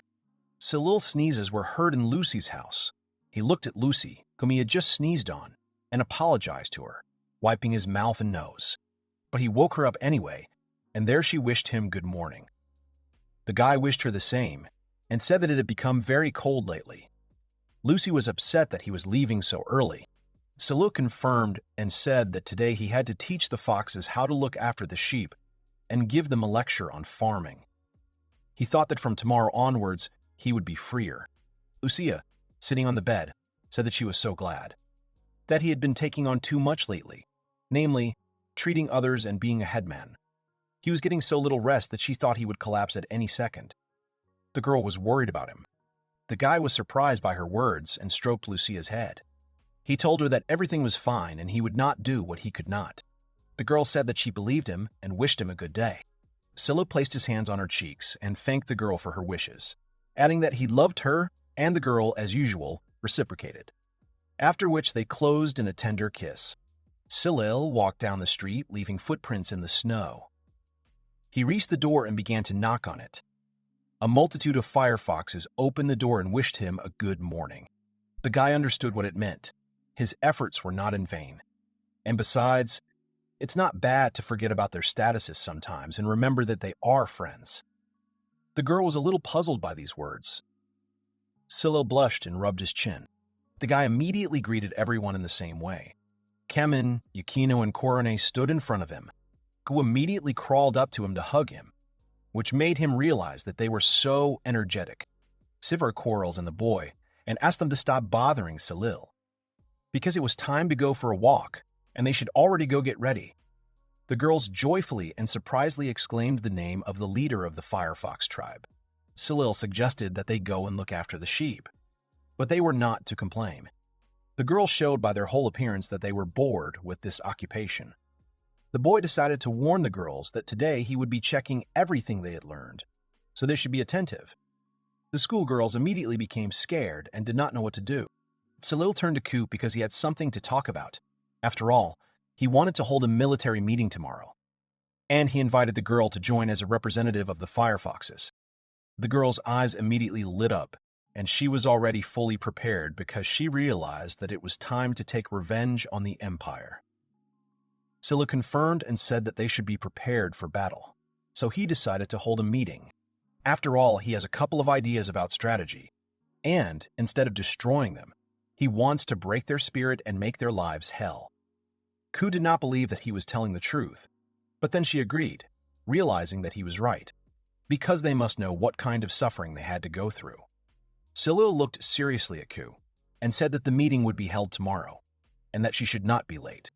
The next day came and the meeting was held in the house of the previous village elder, and now the participants of the meeting were already sitting at the table and were ready to begin it. The guy finally started to say that he had gathered them all here to discuss Elsie's future, but before that, they had to discuss her current condition, and then he shouted, turning to Ku because he was glad that she had survived. The girl blushed and looked at him with friendly love. Their village was now much richer than it had been under the oppression of the Empire, and besides, they didn't have to worry about taxes. All thanks to their brave hunters. He hoped that they would continue to delight everyone with their catch. Rao smiled broadly and said that Cyril had done much more than he had, but now they can easily get hold of salt, and there is much more of it in the warehouses. In the spring, new crops will sprout, and their life has become much easier thanks to the foxes. He also noted Ku in particular. Everyone is trying so hard for the common good, because the most important thing is that no one goes hungry. One of the elves looked at the others strangely, but seeing Cyril's heavy and serious gaze, he immediately began to smile, showing all his happiness. In addition, he plans to create a production of a special product, namely his own drinks. After all, before they really lacked hands for this, but with the help of the fire foxes, they will certainly be able to create drinks. Rao loved the idea and immediately wanted to know what it tasted like. Cyril seriously wanted to make sure they had confidence in him because he had never let them down. The man jumped up and said that he had never let anyone down and was looking forward to the drinks. One of the people present asked to move on to the main topic of the meeting, and with contempt, this same elf thought that he had gathered them here to boast of his successes. He also considered it vile, because he thought that Cyril really thought about them. Rao yelled at Raf because he was obviously looking for a fight. Cyril stopped the men and said that he had only said that their village no longer needed money and food. And of course, he is very sad because the previous head of the foxes, or rather her father, died, but only thanks to him, he was able to meet her again, so now he is very happy about this. And using the acquired wealth, they will be able to make Elsier stronger, so they will strengthen their army. Rafa wanted to know how exactly he was going to do this. Cyril said that he trained with a crossbow every 3 days. But that doesn't make you a truly strong soldier. They are going to introduce a new type of soldier in Elshi. A soldier who does not farm, but trains hard and is ready for any emergency.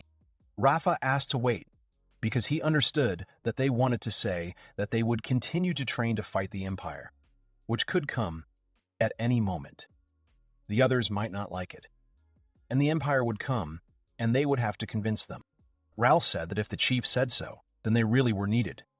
And the man asked the captain how many of these elite people he would need. Cyril thought about it and realized that he needed 24, because more was impossible in Elsh. The advisors began to resent the fact that there would be too few soldiers. Last time, they started with an army of 500 men.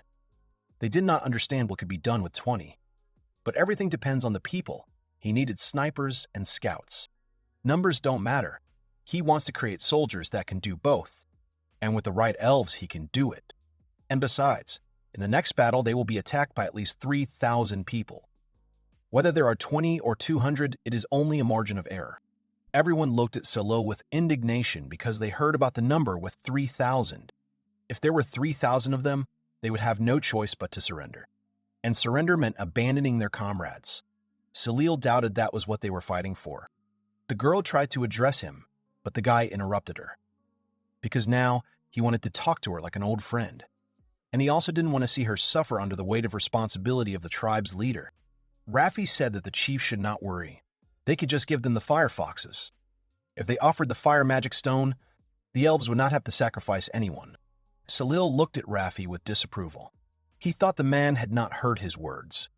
Because there was no guarantee that they would get away with it even if they refused her. He said that everything would be fine if they gave them the fox. The The guy didn't understand what made him say that.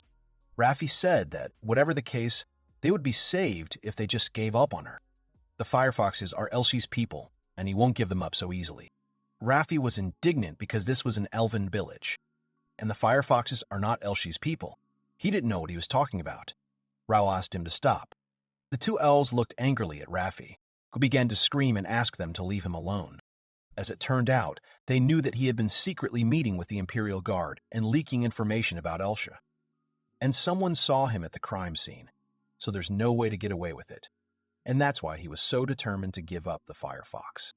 The man started screaming and saying that he was doing it because it was better that way. And he didn't understand how he could not understand that. And if he had leaked important information, Elshi could have been destroyed. Xiu immediately lowered her head and said that she couldn't say that. Otherwise, she wouldn't be able to control herself. Cyril said that there was nothing wrong with that because he had seen her cry more than once as a child. And after these words, the guys hugged each other like the oldest and most devoted friends. The guy said that she tried hard. Cyril did not understand why he betrayed them. He explained that they took his wife and the Imperial Dervish promised to return her to him if they surrendered and gave the fox. Cyril realized with disappointment that this was a hostage. But he didn't understand why Raffi didn't tell him about it, because if he had told him earlier, he could have helped them. But now there was nothing to negotiate about. Raffi kept insisting that they give her up before it was too late, and he shouted that Cyril was officially the head of Elshi and he was going to trade the elves for the Firefoxes. But the chief said that he would never give anyone up to save someone else, and he repeated that he should have told them everything before betraying them. And of course he would try to save his wife if she survived. Raffi hunched over and muttered something under his breath, but then he started screaming because he didn't understand why he hadn't gotten up earlier. He also called him a traitor, and if he was an elf, he should put elves first. He didn't understand why he hadn't acted 2 years ago, or more precisely a year ago. After all, if he had done so, he wouldn't have lost his wife. Cyril thought about it, and his face changed to sad after these words. He remembered the cart into which the elves were driven, the guard of the Empire, and him, with Lucy. He said out loud that at that time he had neither courage nor strength. Raoul said that he was wrong to hold a grudge against the leader, because he should have fought back then and not shifted responsibility to others. The guy said that he was not a person like Cyril, but just an ordinary elf. But the man still insisted that he couldn't blame the chief for giving in so easily. Raffi looked up in exhaustion, then fell head over heels. The boy turned to Mr. Loro, but Cyril immediately ran up to Raffi and told him that he had a favor to ask of him. The girl wiped tears from her eyes, and it seemed strange to her that she was being consoled by the one with whom she was supposed to negotiate. Cyril immediately reassured her, saying that sometimes it was okay to just be friends, because being in charge of everyone was so exhausting. This made the girl smile. The guy asked to be a double agent. At the same time, in the Imperial dominions, the head of the Empire ordered Dervish to say what the secret elf agent had conveyed. The man thought, and his hand lay on his knee. According to him, they have established contact with the Kingdom of Korin and are preparing to use their technology to smelt iron and make bow-shaped weapons as a source of profit to acquire soldiers and funds. They are still in the middle of negotiations, but will begin full-scale negotiations once the snow melts. The head of the Empire felt something suspicious and thought about it. He said Luvrish could act as soon as the snow melted. Luvrish himself said they couldn't wait 2 months, and they had over 3,000 soldiers. And with all due respect, Duke, such numbers would be a hindrance to morale and troop coordination, and a liability to the long-distance expedition. The Duke was not going to listen to anything he said. It's because they can't lose this time. They will crush them before they contact the Korin Kingdom. The Duke banged on the table as he said this. They're going to send 5,000 people, and if they bring their technology to the Kingdom of Korin, it's going to be a problem. And if that happens, he's going to be held responsible. Luvrish lowered his head. He had no right to contradict the Duke, and in the end, he agreed with him, saying that he was right and they would get them. The Duke clenched his fist and said through clenched teeth that it would be 10 times more than last time. Even the most inept of them would be able to defeat them. With such indicators, any weapon is a must. Luvrish listened silently to the head of the Empire, not daring to object. This is a battle. The Empire can win this battle, and those who are able to fight stood to the end, but those who could not ran away. And at that moment her face changed to that of the chief of the firefoxes. She thanked him and said that she was now all right and ready to speak as the head of the tribe. Cyril immediately said that he wanted to know something from her. Cyril came to the house of the former elder and, opening the door, saw that everyone was gathered. Before him was an elite army of nettles, which consisted mostly of elves. The guy said that today they were starting full-scale training, and first they would do basic physical training. He put a map on the table and said that these were snowy mountains, so they would have to be prepared for the cold. They need to go to the place marked on the map, and they will need to get the knife that is stuck in a large tree, after which they will need to return. Rao was shocked that it was deep in the mountains, far away, and also when it was snowing, and if you screwed up, you would disappear and stay in the mountains. Cyril said that he was training not to disappear, and besides, he himself climbed the mountains to do it and even managed to hunt on the way back. How is that possible if they all just gather them up and go back? Laurel was shocked, but the girl came up to them and said that they had to do it. Lucy was fully prepared. He said that they were just sitting there arguing and time was passing. There was no way they could get lost in the mountains, and if they got back before dark, then everything will be fine. Cyril was a little surprised by her selflessness and said that if they left now, he would make it just in time for sunset. Lauro clapped his hands and shouted that he was ready. And that was good. They would leave as soon as they were ready. And what he really wanted to know was why the Firefox tribe had sent them here. After all, they knew that Elsier had broken free from the Empire's rule. The first thing that stood out was that they were not accompanied by men. And now it looked like all these foxes had been abandoned to their fate. The guys immediately got ready for battle and decided to head to the mountains right away. Cyril said that if they didn't return by nightfall, they would take them, so the boys could go quietly and get the knives. They hoped that everything would be fine with them. The leader of the elves watched the group leaving through the window, and he realized that he couldn't fall behind either. He didn't want to resort to this reincarnation if he could help it. He had summoned many personalities in his life, but this was one he hadn't tried yet. He closed the door behind him and tried to mentally prepare himself for the transformation. Cyril exhaled and extended his hand, asking to free his soul, and the traces he left in the distant past are now here. The soul of a mad wizard who illuminated a world of despair. And this time, his name will be the Circle of Shujin Samsara. Cyril felt a little strange. After all, usually when using the Circle of Samsara, he receives the memories of the departed person. But now, everything was completely different. A voice was heard calling for Dad and hoping that he had returned, and he did not lie when he said that he would return to this world as a soul. Cyril did not understand who it was. The voice didn't understand why he wasn't answering it. It was the voice of a girl, and she had her back to him. Her name was Ashuno, and she was going to keep her promise and definitely meet him. He thought that maybe his words might sound harsh, but what was happening was too unnatural. After all, they had just recently declared their refusal to submit to the Empire, and he wondered why they were heading to such a country. The girl turned around and said that everything was fine and called him Dad again. Shujina's mouth dropped open in surprise. She was standing in an empty room. He realized that this was his and Shujina's daughter, which meant that this was their memory. The thaw came.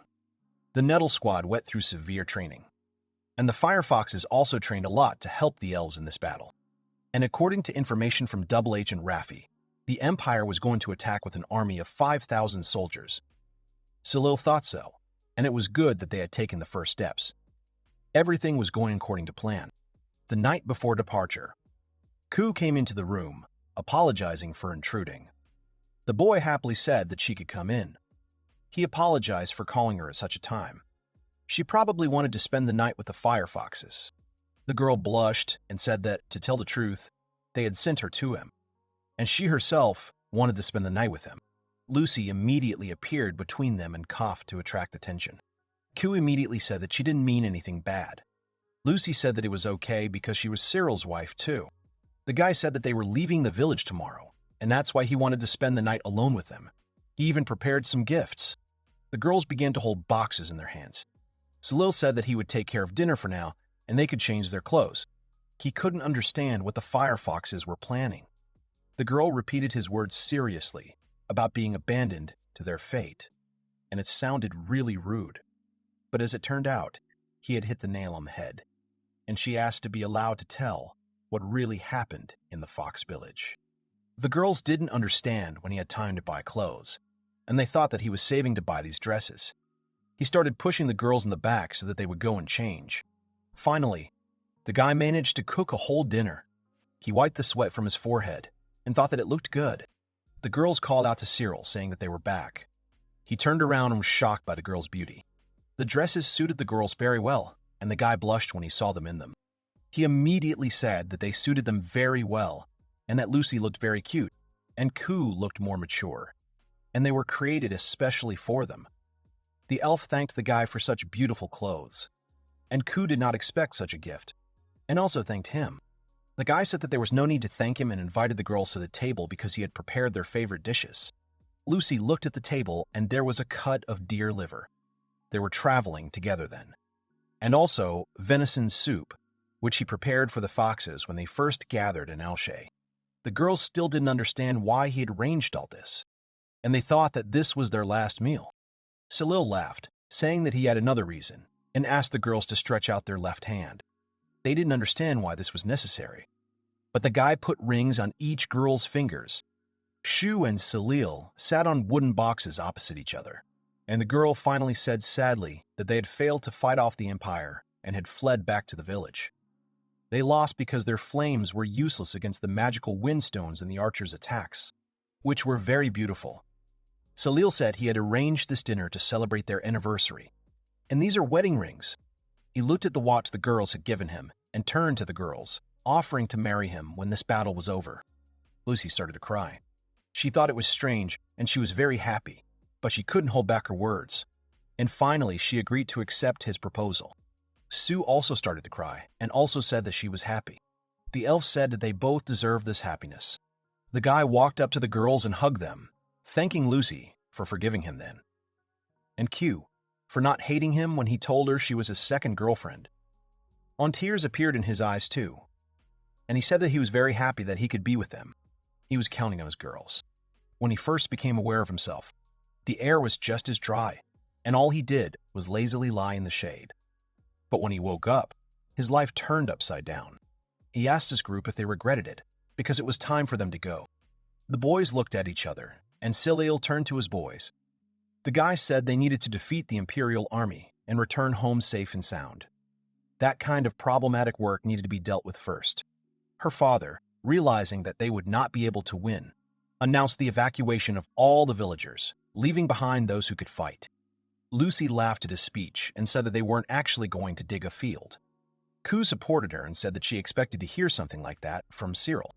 The whole squad started laughing at this ridiculous situation, but the guy was serious, saying that the Nettle squad was leaving, and it didn't matter if they disappeared in this battle. His reincarnation would continue, and he would definitely make it the last one. He hoped that the boys would look after him, and so the groom and the two brides, as well as the rest of the squad, went into battle. But, however, there was still a high probability that they would not be able to escape the pursuit. The fire foxes were fighting against the knights of the Empire, and the girl continued to explain everything that was happening. After all, that was why the group of fugitives was divided into two. The first group was gathered by her father only from girls and children, which included Ku herself, and the second group included the men accompanying them and her brother. Cyril realized that this meant that her group was some kind of insurance. The girl immediately agreed, thinking that perhaps her father had decided to entrust the future of the Firefox tribe to his brother. He realized that the girl's group was also going to the same village. Q confirmed that they were friendly and would not refuse to accept them. But she could not just abandon her friends who were thrown in as bait. Cyril smiled and called the girl a kind girl Ku, but it was only because of this trait that they were able to meet again. The girl blushed even more, not knowing what to say. The guy remembered something, saying that the Fox village should have known that they had left the Empire, and he still didn't understand why they were heading here. And before the hands of the Empire reached them, they took the souls that had gone to eternal rest and turned into stones, and as payment she offered one of them. Q said they learned this when they captured a soldier in one of the first battles.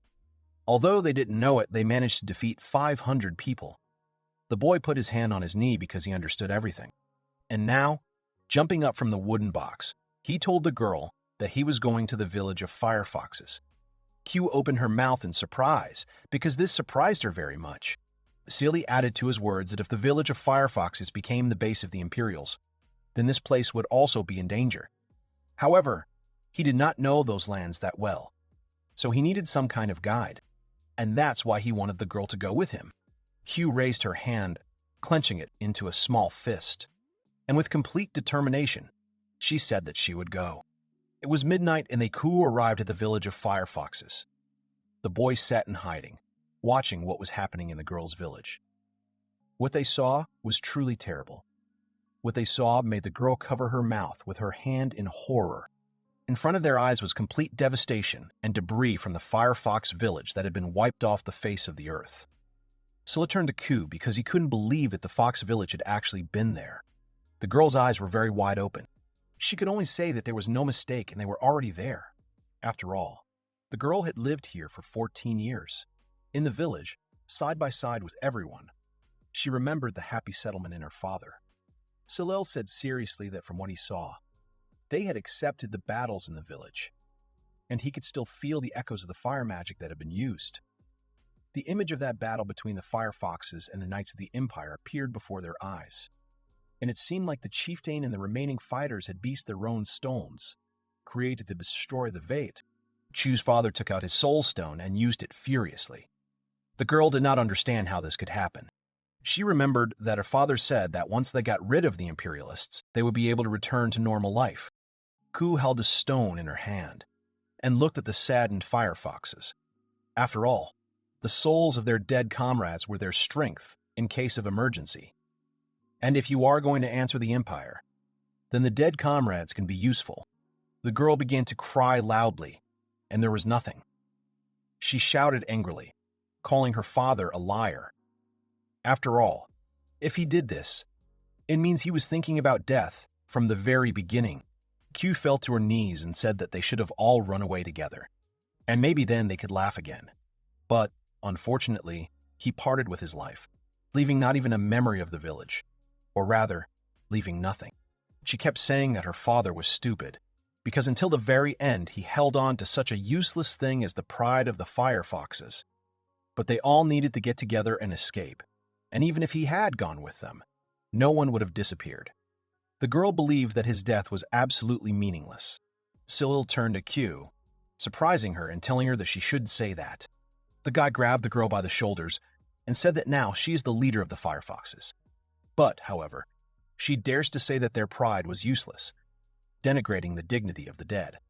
After all, who else but her would share their feelings? Because this is what made their death meaningless. The girl called the guy by name, putting her hand to her cheek. Bitter tears of resentment and disappointment flowed from her eyes.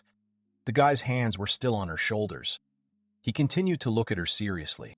Cyril turned to Ku, saying that her father had struggled with the fear of death, but he had still fought to the very end for the sake of his comrades. She must understand how hard this decision had been for him. The girl began to wipe away her tears with the sleeve of her sweater.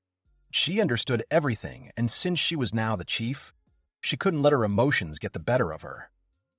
But if she got too much, Q wanted him to be there to support her in that moment.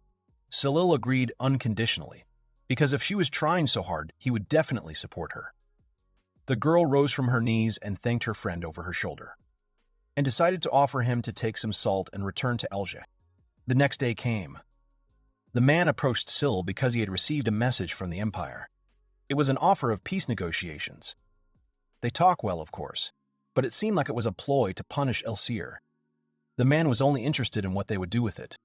They will also hand over the rights to the rock salt mines that have belonged to our tribe since time immemorial.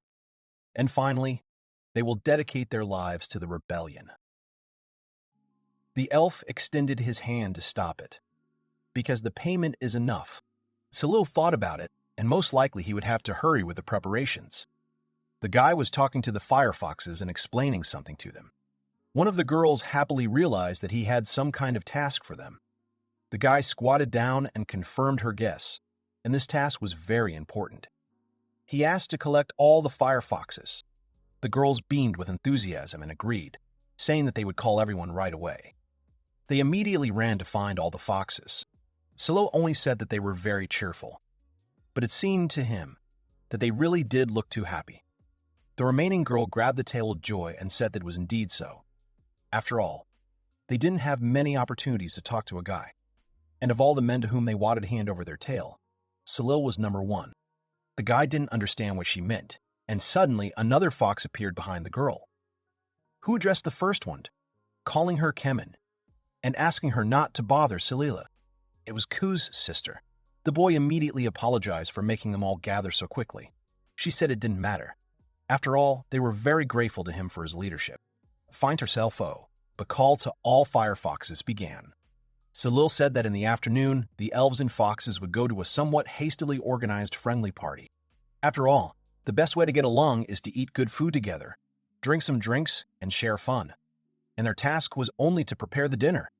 And Cyril had already prepared the inner innings. Initially, the elves were supposed to prepare it to welcome the foxes. But if the fire foxes made every effort to prepare delicious food, the guy was sure that all the elves would definitely appreciate it.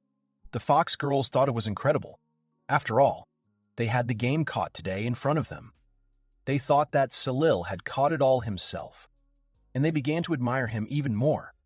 After all, catching a deer so quickly on his own seemed incredible.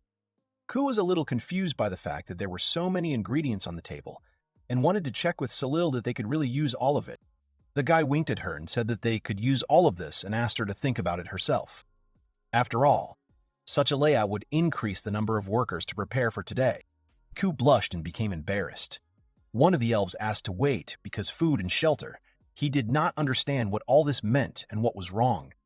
Cyril took the matter seriously and said that they could use his workshop as a shelter, and since it was already harvest season, there should be no problems with food. And besides, if Ku could help Cyril with something, then later he and Lucy could join them. The girl wondered because she didn't understand what exactly she needed help with. Cyril did not reveal the secret of what exactly he needed help with, and reminded the girl about the festival 5 years ago. And he hoped that she had not yet lost her skills. The girl immediately had a good idea. She immediately agreed and decided to show him the real skills of the fire foxes, and not those children's games that were at that festival 5 years ago. The guy said that her words were encouraging, and he offered to show this attitude to all the elves.